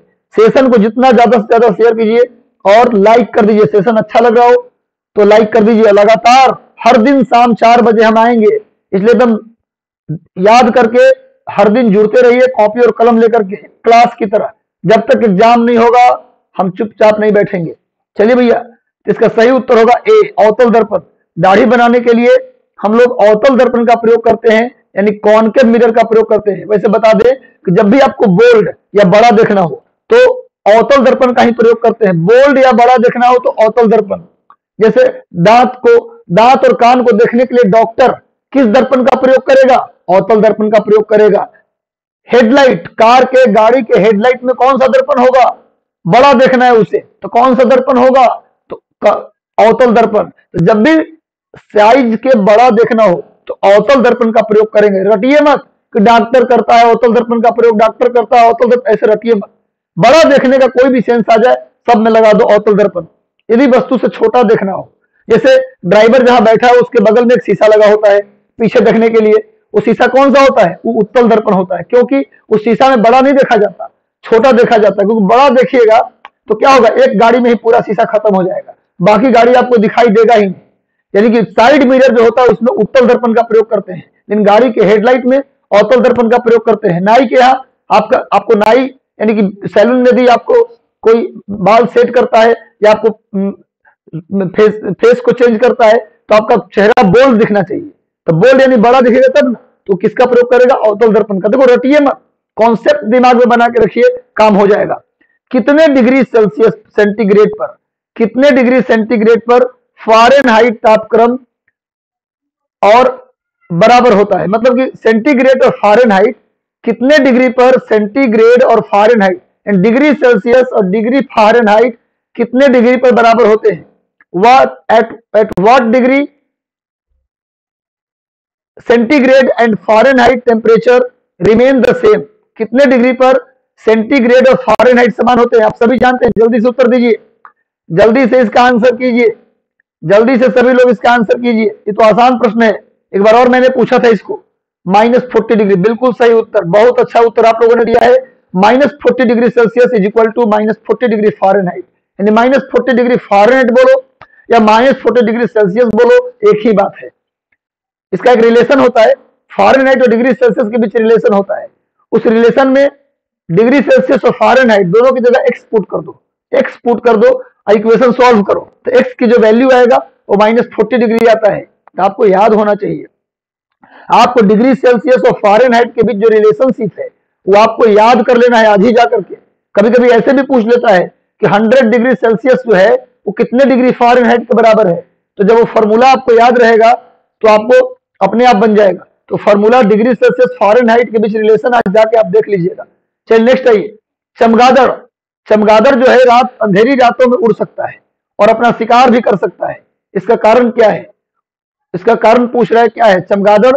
What is the reason why bat, चमगादड़, बैट को अंग्रेजी में चमगादड़ को बैट कहते हैं, can fly in dark night and can also hunt their prey, मतलब कह रहा है कि शिकार भी कर लेता है अंधेरे में उड़ भी लेता है बैट, चमगादड़। ऐसा क्यों होता है? उनकी आंखों के तारे बड़े होते हैं, उनकी रात्रि दृष्टि बहुत अच्छी होती है, उल्लू की तरह रात्रि दृष्टि बहुत अच्छी होती है, या फिर प्रत्येक चिड़िया ऐसा कर लेती है? चमगादड़ ही क्या, हर चिड़िया ऐसा करती है? ऐसा कहाँ करती है जी? शाम होती है सब चिड़िया चली जाती घोंसला में, सारी चिड़िया देखे रात को उड़ते, अंधेरा रात में खाली चमगादड़ उड़ता रहता है। ये सी तो बिल्कुल गलत है। डी क्या है? पराध्वनि तरंग। पराध्वनि तरंग यानी पराध्वनि तरंग का मतलब क्या? पराध्वनि तरंग का मतलब साउंड, इसका साउंड वेव नहीं कहिए, इसको अल्ट्रासोनिक कहिए इसको। पराध्वनि तरंगे निकालते हैं और उनके द्वारा निर्देशित करते हैं। इसका सही उत्तर क्या होगा? ये पराध्वनि तरंगे निकालते हैं। आंख में कोई तारा उरा नहीं होता, रात्रि दृष्टि भी इनकी बहुत अच्छी नहीं होती। एक्चुअली पराध्वनि तरंग जो बैट है ना, एक वेव्स जनरेट करते हैं, साउंड वेव, अल्ट्रासोनिक वेव, ये क्या करते हैं? डेवलप करते हैं। उस साउंड के माध्यम से किधर जाना है, कहां जाना है, ये सब कुछ पता लगाते हैं। तो इसका सही उत्तर हो जाएगा डी। श्वेत प्रकाश को नली में कैसे पैदा करते हैं? एक नली में जो ट्यूबलाइट है या कहीं भी श्वेत प्रकाश को कैसे पैदा करते हैं, व्हाइट लाइट को कैसे पैदा करते हैं? How is the white light produced in the tube? Tube के अंदर सफेद प्रकाश, व्हाइट लाइट जो ट्यूबलाइट होता है उसके अंदर सफेद प्रकाश कैसे उत्पन्न करते हैं? इसका सही उत्तर होगा तंतु को गर्म करके। उसके अंदर जो तंतु है, उसके अंदर जो फिलामेंट है उसको गर्म, by heating of filament, by heating of filament, तंतु को गर्म करके ट्यूबलाइट के अंदर श्वेत प्रकाश, व्हाइट लाइट को जनरेट किया जाता है। इसका उत्तर हो जाएगा बी। ये प्रश्न कई बार पूछा गया है और सभी बार सेम ऑप्शन भी रहा है, ऑप्शन भी चेंज नहीं किया है। इसका उत्तर याद कर लीजिएगा, फिलामेंट के अंदर जो फिलामेंट जो है ट्यूबलाइट के अंदर, उसको गर्म करने से व्हाइट लाइट जनरेट होता है। नेक्स्ट आइए अगला प्रश्न, गेहूं की खेती के लिए कौन से खाद का प्रयोग करते हैं? गेहूं की खेती के लिए किस खाद का प्रयोग किया जाता है? जल्दी से उत्तर दीजिए। गेहूं की खेती के लिए किस खाद का प्रयोग किया जाता है? कौन से खाद का प्रयोग गेहूं की खेती के लिए किया जाता है? गेहूं की खेती के लिए किस खाद का प्रयोग करते हैं? कौन से फर्टिलाइजर का प्रयोग गेहूं की खेती के लिए किया जाता है? लगातार सेशन से जुड़े रहिए। सेशन को शेयर भी कर दिया कीजिए अभी तक अगर शेयर नहीं किए। हर एक स्टूडेंट की जिम्मेवारी है अधिकतम लोगों को सेशन से जोड़ना, जितना जोड़ेंगे उतने ही लोगों को लाभ होगा। मैं समझता हूं कि अगर मेहनत कर रहा हूं तो अधिकतम लोगों तक बात पहुंच जाए। चलिए आगे बढ़ते भैया। इसका सही उत्तर हो जाएगा ए, नाइट्रोजन। क्वेश्चन पूछा which manure fertiliser is used the cultivation of wheat. Wheat के कल्टीवेशन में नाइट्रोजन। एक बहुत अच्छी बात बता दूं कि भारत में किसी भी मिट्टी में नाइट्रोजन अधिक नहीं होता। भारत के प्रत्येक मिट्टी में नाइट्रोजन की कमी होती है और नाइट्रोजन जिस मिट्टी में कम हो वो मिट्टी कभी उपजाऊ नहीं होती। इसका मतलब भारत की कोई ऐसी मिट्टी नहीं है जो वर्ल्ड क्लास की मिट्टी हो, वर्ल्ड के टॉप लेवल की मिट्टी हो, ऐसा कोई भी सॉइल इंडिया में नहीं है। सब में नाइट्रोजन की कमी है। इसीलिए भारत के किसान को देखिएगा, कश्मीर से कन्याकुमारी तक, जनवरी से दिसंबर तक, कश्मीर से कन्याकुमारी और गुजरात से लेकर अरुणाचल तक, भारत में जो भी किसान है उसके घर में कोई खाद रहे या ना रहे, यूरिया जरूर रहेगा। उसके घर में यूरिया देखिएगा रहेगा। यूरिया में 46% नाइट्रोजन होता है।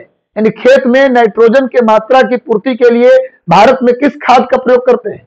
कॉमनली नाइट्रोजन का प्रयोग करते हैं। चावल में भी, धान के खेत में भी यूरिया डलाता है। कुछ भी बोइए, इंडिया में कुछ भी बो दो, थोड़ा यूरिया तो डालते ही है। क्योंकि भारत में सभी खेतों में, सभी मिट्टी में, सभी सॉइल में नाइट्रोजन की कमी होती है। इसलिए पूरे देश के हर एक किसान सालों भर अपने घर में क्या रखता है? यूरिया।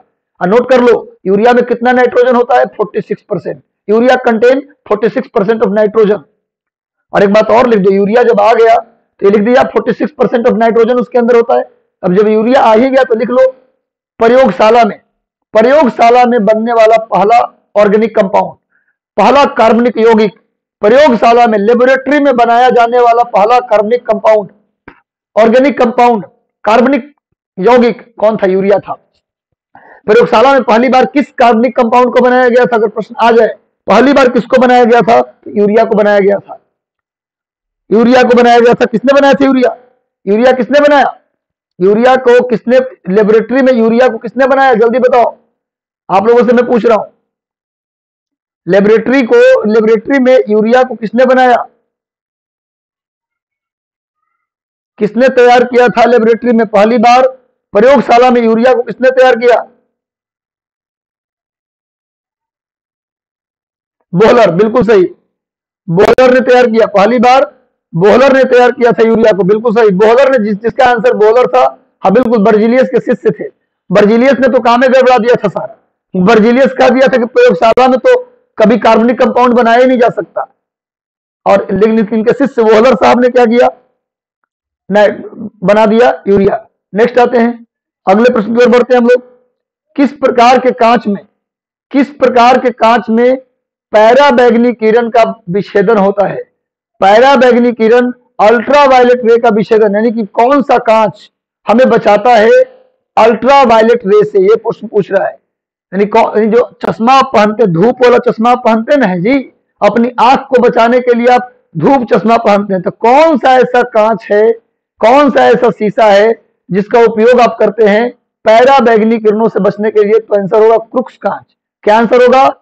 क्रुक्स कांच। नोट कर लीजिए, क्रुक्स कांच का उपयोग करते हैं। वैसे बता दें, प्रेक्स कांच और सोडा कांच, इनका प्रयोग होता है केमिकल को रखने के लिए। प्रयोगशाला में, लेबोरेटरी में केमिकल्स को रखने के लिए सोडा कांच और पिरेक्स कांच का प्रयोग करते हैं। क्लियर है? जेना कांच का प्रयोग ट्यूबलाइट को बनाने में करते हैं। ट्यूबलाइट का जो कांच होता है, जेना कांच का प्रयोग करते हैं। और क्रुक्स कांच का प्रयोग कहां करते हैं? धूप चश्मा को बनाने में, पैराबैंगनी किरणों से रक्षा करने में। नेक्स्ट आते हैं अगले प्रश्न की ओर। मीथेन जिसके वायुमंडल में उपस्थित है वह कौन सा पिंड है? किस इनमें से कौन सा ऐसा पिंड है? मून है, सन है, जुपिटर है, या मंगल है, मार्स है? इनमें से कौन सा ऐसा पिंड है जहां भारी मात्रा में मीथेन के अवशेष मिले हैं? Option, which body is present in whole atmosphere methane is present? Methane कहां प्रेजेंट है? जल्दी से उत्तर दीजिए, आसान प्रश्न है। अभी आपने सुना है कि मीथेन वही मिलेगा जहां पानी हो। आप जानते हैं सड़ी गली चीजों में, कीचड़ में जो गैस निकलता है वो कौन सा गैस है? मीथेन है। बायोगैस, गोबर गैस जिसको बोलते हैं हम लोग, प्राचीन काल में अपने घरों में टंकी बनाया जाता था, उसमें गोबर डाला जाता था, इंसानों का मल भी डाला जाता था, कीचड़ डाला जाता था, उसके सड़ने गलने से जो गैस बनता था उसका नाम था गोबर गैस। गोबर गैस से, कीचड़ से जो गैस बनता है उसका नाम क्या है? उसका नाम है मीथेन। कीचड़ से, सड़े गले चीजों से जो गैस निकलता है वो कौन सा गैस है? मीथेन। धान के खेत से, भैंस और गाय के गोबर से जो गैस निकलता है वो गैस कौन सा गैस है? मीथेन। मीथेन वही मिलेगा जहां कुछ सड़ेगा गलेगा, और कोई सड़ेगा गलेगा वहीं जहां पानी होगा। तो कौन सा ऐसा ग्रह, गेस करो, कौन सा ऐसा ग्रह है जहां इंसानों का जीवन ढूंढा जा रहा है, इंसान रह सकता है, लोग वहां जा रहे हैं रहने के लिए, ढूंढ रहे हैं कहां है पानी? तो ये ग्रह मीथेन, ये ग्रह मार्स, मंगल ग्रह। आपने सुना होगा कि इंसानों ने मंगल ग्रह पर ढूंढ रहा है पानी। क्यों ढूंढ रहा है पानी? क्योंकि यहाँ मीथेन मिला है। यहाँ मीथेन मिला है, इस कारण से लोगों का कहना है कि मीथेन आखिर आया कहां से? मीथेन आया कहां से? तो कीचड़ से आया। वो कीचड़ बना कैसे? वो कीचड़ कैसे बना? पानी से। तो जरूर मंगल ग्रह पे पानी होगा, वरना मीथेन आता नहीं। तो भारी मात्रा में मीथेन कहां फाउंड किया गया है? मंगल ग्रह पर, मार्स पर। मंगल ग्रह को लाल ग्रह भी कहा जाता है, मंगल ग्रह को रेड प्लैनेट भी कहा जाता है। इसका रंग लाल इसलिए है क्योंकि यहाँ आयरन ऑक्साइड ज्यादा मिलता है। लोहे के ऑक्साइड के कारण आयरन ऑक्साइड के कारण मंगल ग्रह का रंग लाल दिखता है। मंगल ग्रह का जो सैटेलाइट है, मार्स का जो सैटेलाइट है, उसका नाम है डिमोस और फोबोस। याद रखिएगा। ये क्लियर हो गया? तो मार्स, गोबर गैस से कौन सा गैस निकलता है? मीथेन। इसलिए मीथेन को कीचड़ गैस, पंक गैस, मड गैस के नाम से भी जानते हैं। बृहस्पति पूरे पूरे सोलर सिस्टम का सबसे बड़ा ग्रह है, बृहस्पति जुपिटर। इसका सैटेलाइट गैनीमीड, बृहस्पति का एक उपग्रह है गैनीमीड, जो पूरे सोलर सिस्टम का सबसे बड़ा सैटेलाइट है। पूरे सोलर सिस्टम का सबसे बड़ा सैटेलाइट पूछे तो गैनीमीड। अब पूरे सोलर सिस्टम का सबसे बड़ा प्लेनेट पूछे, ग्रह पूछे तो बृहस्पति। सूर्य तो खुद है ही तारा का उदाहरण। सूर्य क्या है? स्टार का एग्जाम्पल है। सूर्य क्या है? एक स्टार है। स्टार है, प्लेनेट और सैटेलाइट नहीं है, एक स्टार है जो मध्यम, तीन तरह के स्टार होता है। एक होता है निम्न आयु का तारा, एक मध्यम आयु का तारा, एक उच्च आयु का तारा। सूर्य जो है मध्यम आयु का तारा है, मिडिल एज स्टार है। और चंद्रमा पृथ्वी का एकमात्र कृत्रिम उपग्रह है। चंद्रमा नहीं, सॉरी, प्राकृतिक उपग्रह है, नेचुरल सैटेलाइट है। अर्थ का एकमात्र नेचुरल सैटेलाइट, एकमात्र प्राकृतिक उपग्रह चंद्रमा है। और चंद्रमा के बारे में बता दूं कि चंद्रमा को सपनों की झील भी कहा जाता है। चंद्रमा को, मून को सपनों की झील भी कहा जाता है। और धरती के सबसे नजदीक का खगोलीय पिंड, धरती के सबसे नजदीक का खगोलीय पिंड अगर पूछा जाए तो आंसर होगा चंद्रमा। इसे मंगल ग्रह के बारे में एक बात और बता दूं कि दुनिया का, पूरे ब्रह्मांड का, पूरे यूनिवर्स का सबसे ऊंची चोटी मंगल ग्रह पे ही है। धरती की सबसे ऊंची चोटी माउंट एवरेस्ट है, पृथ्वी की सबसे हाईएस्ट पीक माउंट एवरेस्ट है। उसी तरह पूरे ब्रह्मांड की सबसे हाईएस्ट पीक मंगल ग्रह पे है, जिसका नाम है निक्स ओलंपिया। पूरे ब्रह्मांड की सबसे ऊंची चोटी मंगल ग्रह पे, जिसका नाम है निक्स ओलंपिया, नोट कर लीजिएगा। अगले प्रश्न पर बढ़ते हैं हम लोग। आर्थिक सहायता, जो इकोनॉमिक सब्सिडी है, सरकार द्वारा किसको दिया जाने वाला भुगतान है? सरकार आर्थिक सहायता किसे देती है? उपभोक्ता यूनिट को, सब जानते हैं। कंज्यूमर को मिलता है, सेवानिवृत्त रिटायर व्यक्ति को थोड़ा ना मिलता, उनको तो पेंशन मिलता है। बैंकिंग यूनिट, बैंक को कहा मिलेगा? उत्पादन करने वाले को कहा मिलेगा? उपभोक्ता यूनिट को अब मिलता है। पहले मिलता था उत्पादक यूनिट को। सब्सिडी जो होता था, पहले जो प्रोड्यूसर होते थे उन्हीं को दिया जाता था, लेकिन अब डायरेक्ट क्या कर रहा है सरकार? डायरेक्ट बेनिफिट ट्रांसफर, यानी कि अब आपको गैस पे सब्सिडी जो मिलेगा सीधे आपके अकाउंट में जाएगा। यानी पहले इसका आंसर होता उत्पादक यूनिट, लेकिन अब इसका आंसर क्या हो गया? उपभोक्ता यूनिट, यानी कंज्यूमर यूनिट इसका सही उत्तर होगा अब के हिसाब से, क्योंकि डायरेक्ट बेनिफिट ट्रांसफर डीबीटी के हिसाब से अब डायरेक्ट आपके अकाउंट में जाता है पैसा, और अब पैसे से जो खरीदना खरीद लीजिए। व्यष्टि अर्थशास्त्र और समष्टि अर्थशास्त्र शब्दों का निर्माण किसने किया? Who coined the word microeconomics and macroeconomics? Microeconomics और मैक्रोइकोनॉमिक्स शब्द किसने दिया?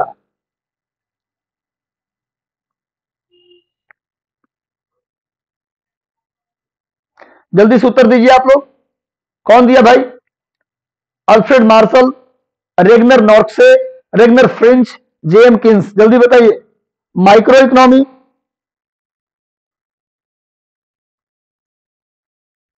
और मैक्रो इकोनॉमी शब्द किसने दिया?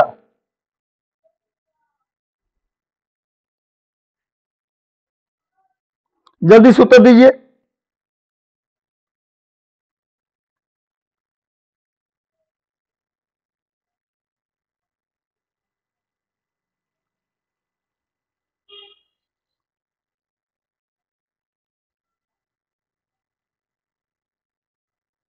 बताइए, मैक्रो इकोनॉमी और माइक्रो इकोनॉमी शब्द किसके द्वारा दिया गया? ये प्रश्न पूछ रहा है।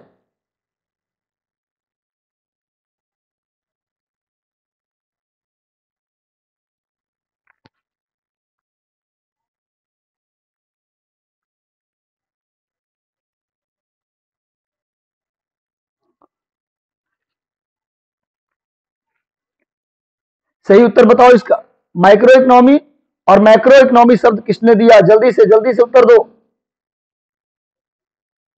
चलिए, इसका सही उत्तर क्या होगा? इसका सही उत्तर, अधिकांश लोगों ने इसका सही उत्तर दिया है, अधिकांश लोगों ने इसका सही उत्तर दिया है मार्शल। मार्शल ने क्या दिया? मैक्रो और माइक्रो इकोनॉमी शब्द का प्रयोग किया। नेक्स्ट आते हैं। भारत में 1 रुपया के नोट तथा सिक्के को, आप जानते हैं, देखो सिक्के की बात छोड़, 1 रुपया के नोट पर किसका हस्ताक्षर होता है? आप जानते हैं वित्त मंत्रालय का, वित्त सचिव का हस्ताक्षर होता है। तो किसका होगा भाई? वित्त मंत्रालय किसका हिस्सा है? भारत सरकार का। इसका सही उत्तर क्या होगा? भारत। 1 रुपया के नोट पर भारत सरकार के वित्त मंत्रालय का साइन होता है, वित्त मंत्रालय द्वारा इसको इशू किया जाता है। 1 रुपया से ऊपर के जितने भी नोट हैं उन सब पर रिजर्व बैंक ऑफ इंडिया का के गवर्नर का साइन होता है। नेक्स्ट आते हैं। वे वस्तुएं जिनके मांग उपभोक्ता की आय की विपरीत दिशा में बढ़ती है। ऐसी वस्तु जिनका डिमांड उपभोक्ता के आय के विपरीत, मतलब कि आय अधिक तो मांग कम, आय ज्यादा हो जाए फिर भी मांग कम हो, ऐसी वस्तु कि आय बढ़ने पर भी मांग कम हो, विपरीत दिशा में बढ़ती है, तो क्या कहलाती है? ऐसी वस्तु को बोलते हैं निम्न वस्तु, निम्न स्तरीय, लो लेवल कमोडिटी। इसको क्या बोला जाता है? लो लेवल कमोडिटी के नाम से जानते हैं। बढ़ती हुई प्रति व्यक्ति आय, अगला प्रश्न है, बढ़ती हुई प्रति व्यक्ति आय एक बेहतर कल्याण का द्योतक है। हाँ भाई बिल्कुल है। पर कैपिटा इनकम बढ़ेगा, आपकी व्यक्तिगत इनकम बढ़ेगी तो आपका बेहतर कल्याण होगा, वेलफेयर होगा। तो उसके साथ क्या होता है? प्रश्न पूछ रहा है कि उसके साथ क्या होता है। पहला ए ऑप्शन है समग्र रूप से अपरिवर्तित आय वितरण, अमीरों के पक्ष में परिवर्तित आय वितरण, गरीबों के पक्ष में परिवर्तित आय वितरण, औद्योगिक श्रमिकों के पक्ष में परिवर्तित आय वितरण। बताइए किसके पक्ष में आय बढ़ेगा तो मैक्सिमम वेलफेयर होगा? मैक्सिमम वेलफेयर के लिए किनके साथ? तो गरीबों के पक्ष में परिवर्तित आय वितरण और औद्योगिक श्रमिकों के क्षेत्र में परिवर्तित आय वितरण। ये दोनों आंसर होगा, सी और डी दोनों। अगर गरीब और श्रमिक ये दोनों का अगर आय बढ़ेगा तो जाहिर सी बात है कि इनका बेहतर कल्याण होगा। इसका सही उत्तर हो जाएगा एक से अधिक, एक से अधिक। अगले प्रश्न को बढ़ते हैं। धर्म आधारित जनगणना 2011 के आंकड़ों के अनुसार जनसंख्या का सबसे अधिक प्रतिशत किनका है? धर्म आधारित जनगणना 2011 के अनुसार, आंकड़ों के अनुसार जनसंख्या का प्रतिशत, सबसे अधिक जनसंख्या का प्रतिशत पूछ रहा है, संख्या नहीं, परसेंटेज, किनका सबसे अधिक है? इसका सही उत्तर हो जाएगा बी, ईसाई। ईसाई का सबसे ज्यादा है। नेक्स्ट आते हैं, इंडिगो ने हाल ही में, एक इंडिगो एयरलाइंस है, इंडिगो करंट अफेयर का क्वेश्चन है ये। इंडिगो एयरलाइंस ने हाल ही में बिहार के जिले में बिहार के एक जिले से किन दो शहरों के बीच हवाई सेवा शुरू की है? बहुत बेहतरीन प्रश्न। इंडिगो एयरलाइंस ने बिहार के एक जिले से किन दो शहरों से एयरलाइंस की शुरुआत की है? ऑप्शन दिया है, पहला कोलकाता और बेंगलुरु, चेन्नई और बेंगलुरु, कोलकाता और हैदराबाद, चेन्नई और हैदराबाद। जल्दी से इसका उत्तर दे दीजिए। ये बिहार स्पेशल भी है और करंट अफेयर भी है, बिहार स्पेशल भी है और करंट अफेयर भी है। जल्दी से इसका उत्तर दे दीजिए आप लोग। बिहार स्पेशल और करंट अफेयर दोनों है, इसका जल्दी से उत्तर दीजिए, जल्दी से इसका आंसर कीजिए आप लोग। इंडिगो एयरलाइंस ने हाल ही में बिहार के एक जिले से किन दो शहरों के बीच एयरलाइन सेवा की शुरुआत की है?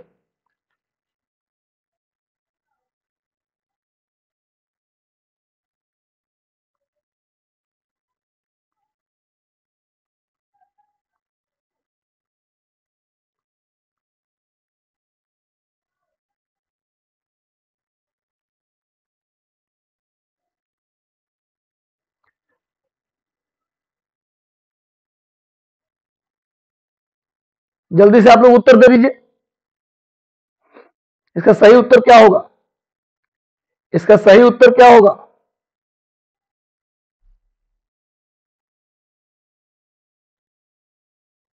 जल्दी से उत्तर दीजिए।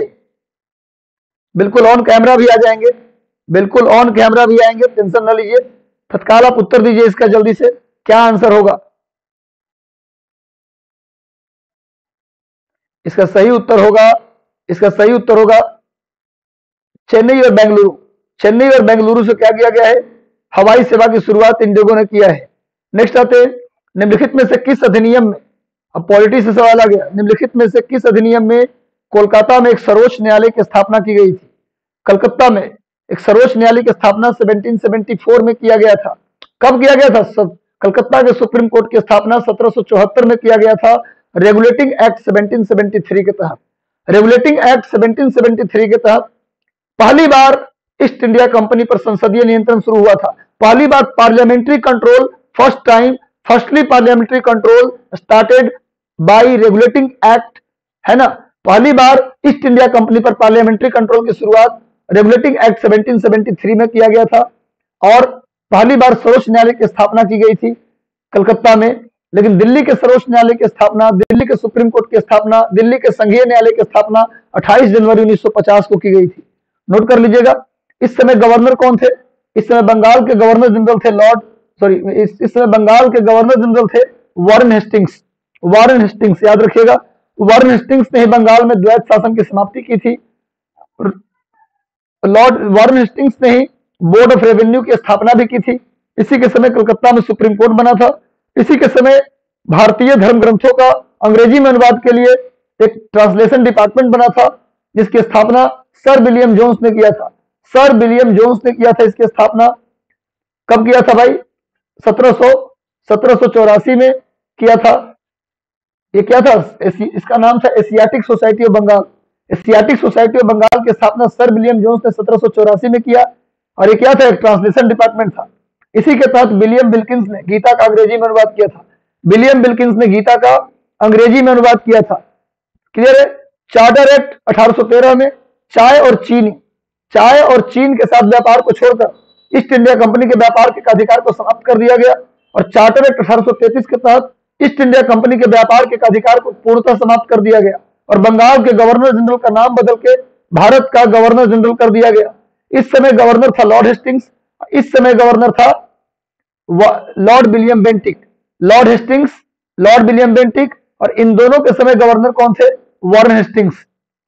नेक्स्ट आते हैं केंद्र में द्वैध शासन। बहुत इंपॉर्टेंट क्वेश्चन। केंद्र में द्वैध शासन किसके अंतर्गत स्थापित किया गया? आपको बताया था पिछले डिस्कशन में, आप पिछला डिस्कशन भी जाकर देख लें। मैंने बताया था आप लोगों को कि राज्य में प्रांत में डायरकी द्वैध शासन की स्थापना 1919 के अधिनियम में किया गया, लेकिन 1935 के अधिनियम में राज्यों से डायरकी को, प्रांतों से डायरकी को, द्वैध शासन को समाप्त करके प्रांतों को स्वायत्त बनाया गया तथा केंद्र में द्वैध शासन की स्थापना की गई। क्लियर है? 1909 के अधिनियम जो मार्ले मिंटो रिफॉर्म था, उसके तहत मुसलमानों को पृथक निर्वाचन दिया गया। भारत सरकार अधिनियम 1919 में क्या किया गया? प्रांतों में द्वैध शासन लाया गया तथा केंद्रीय विधानसभा की स्थापना की गई। भारत सरकार अधिनियम 1935 के तहत बर्मा को भारत से अलग किया गया, म्यांमार को भारत से अलग किया गया, संघीय न्यायालय की स्थापना की गई। क्लियर है? भारतीय स्वतंत्रता अधिनियम 1947 में भारत को आजादी मिली। इस समय गवर्नर थे लॉर्ड मिंटो द्वितीय, इस समय गवर्नर थे लॉर्ड चेम्सफोर्ड, इस समय गवर्नर थे लॉर्ड लिनलिथगो, इस समय गवर्नर थे लॉर्ड वेलिंगटन, और इस समय जो गवर्नर थे वो थे लॉर्ड माउंटबेटन। नोट कर लीजिएगा। आगे चलते हैं। भारतीय संविधान का कौन सा भाग संविधान की आत्मा कहा जाता है? देखिए, संविधान का कौन सा भाग संविधान की आत्मा बोलते हैं? तो ये बोलते हैं प्रस्तावना को। अगर भीमराव अंबेडकर के अनुसार पूछे, भीमराव अंबेडकर के अनुसार भारतीय संविधान की आत्मा, तो आंसर क्या होगा? तब आंसर हो जाएगा अनुच्छेद 32। अनुच्छेद 32 संवैधानिक उपचारों का अधिकार, राइट टू कॉन्स्टिट्यूशनल रेमेडीज, इसी को बोलते हैं भीमराव अंबेडकर के अनुसार भारतीय संविधान की आत्मा।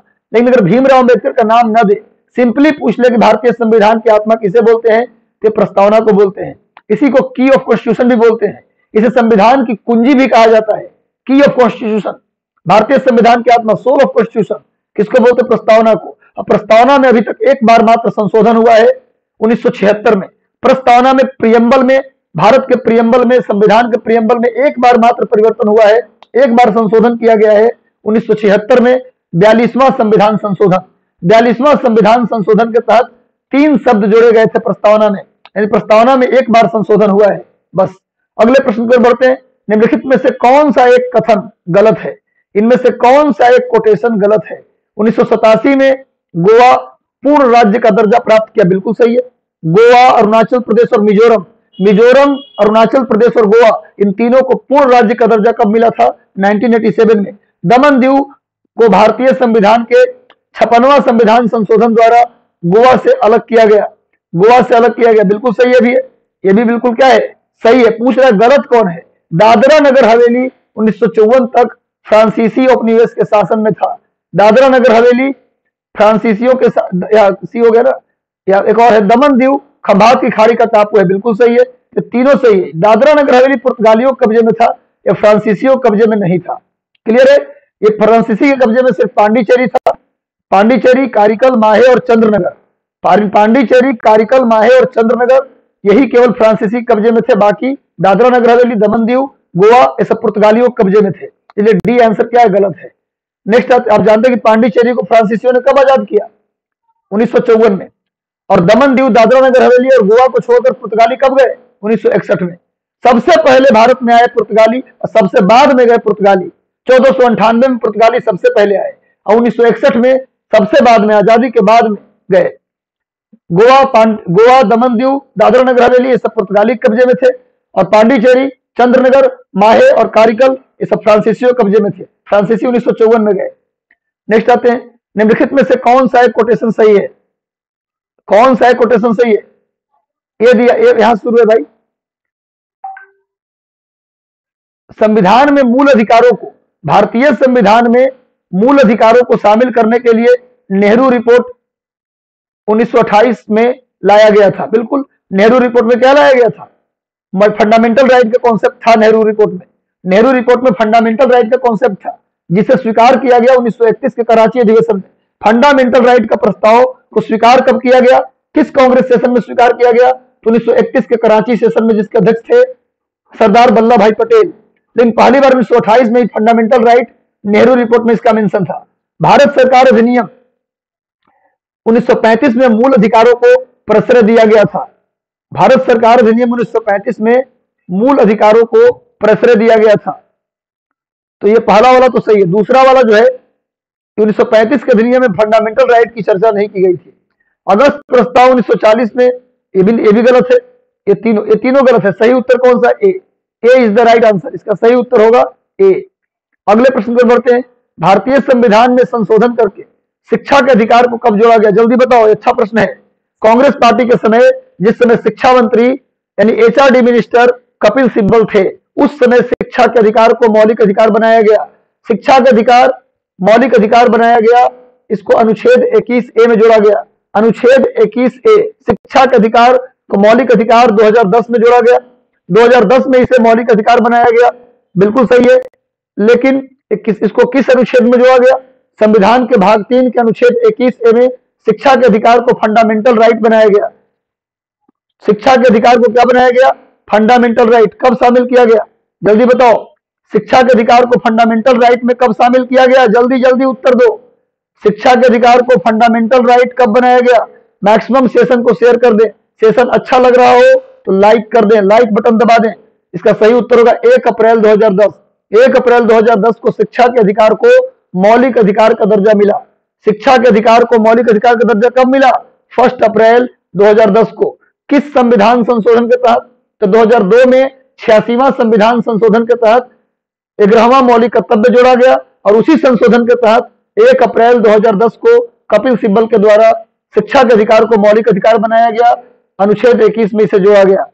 वैसे शिक्षा का अधिकार 3 स्थान पर है। शिक्षा की बात संविधान में 3 स्थान पर है। भाग 3 के अनुच्छेद 21 है, भाग 4 के अनुच्छेद 45 और भाग 4A के अनुच्छेद 51A में। ये 3 स्थान पर शिक्षा के अधिकार की चर्चा है। आज के सेशन का अंतिम सवाल, निम्नलिखित में से एक अधिकार राष्ट्रीय आपातकाल में भी समाप्त या सीमित नहीं किया जा सकता? कौन सा फंडामेंटल राइट है जो इमरजेंसी के दौरान भी समाप्त नहीं होता? Which one of the following right can not be abolished और limited even during the national emergency? कौन सा फंडामेंटल राइट नेशनल इमरजेंसी के समय भी समाप्त नहीं होता? बताओ जल्दी। देश के किसी भी भाग में निवास करने और बसने की स्वतंत्रता बिल्कुल समाप्त हो जाता है भाई। आप कहीं जा नहीं सकते आपातकाल में। व्यक्तिगत स्वतंत्रता या जीवन का अधिकार, ये समाप्त नहीं होता। व्यक्तिगत स्वतंत्रता, जीवन का अधिकार मतलब जीने का अधिकार कैसे छीन लेगा कोई? तो ये नहीं समाप्त होता। अनुच्छेद 21 में आता है। यानी कि जब लग जाए इमरजेंसी देश में, तो अनुच्छेद 20 और 21 को समाप्त नहीं किया जाता। नोट कर लो, अनुच्छेद 20 और 21 को छोड़कर सारे फंडामेंटल राइट समाप्त हो जाते हैं। अनुच्छेद 20 और 21 को छोड़कर सारे फंडामेंटल राइट समाप्त हो जाते हैं। जीवन का अधिकार, व्यक्तिगत स्वतंत्रता और निजता का अधिकार, राइट टू प्राइवेसी, ये सभी अनुच्छेद 21 में है। अनुच्छेद 21 में राइट टू प्राइवेसी, व्यक्तिगत स्वतंत्रता, राइट टू लाइफ, ये सब किसमें है? अनुच्छेद 21 में है। और अनुच्छेद 20 में क्या है? डबल जियोपार्डी, एक गुनाह के लिए आपको 2 बार सजा नहीं दी जा सकती। यानी इमरजेंसी के समय भी एक गुनाह के लिए एक ही सजा मिलेगा। यानी इमरजेंसी में अनुच्छेद 20 भी नहीं हटता। अनुच्छेद 20 कहता है 3 बार। अनुच्छेद 20 कहता है 3 बार। पहली बात क्या बोलता है अनुच्छेद 20? कि आपको एक गुनाह के लिए 2 बार सजा नहीं मिलेगा।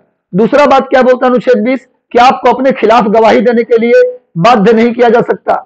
आपको अपने खिलाफ गवाही देने के लिए बाध्य नहीं किया जा सकता। और तीसरा है, आप अपने पसंद के वकील हायर कर सकते हैं।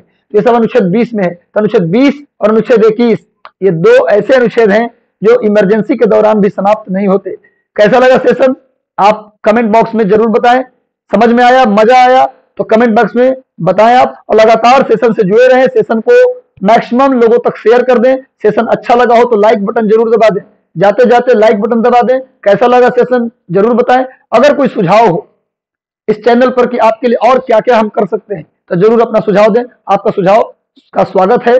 चलिए, all the best, God bless you, शुभकामनाएं। सब लोग खुश रहिए, स्वस्थ रहिए। ठंड बढ़ गया है तो अपने आप को ठंड से भी बचाना है, अपने आप को ठंड से भी बचा लेना है और कोरोना से भी बचा लेना है। और 2022 से 23 तक जाते जाते बीपीएससी में एक लेवल 9 का बेहतरीन पोस्ट, खासकर हो सके तो एसडीएम का पद अपने नाम कर लेना है।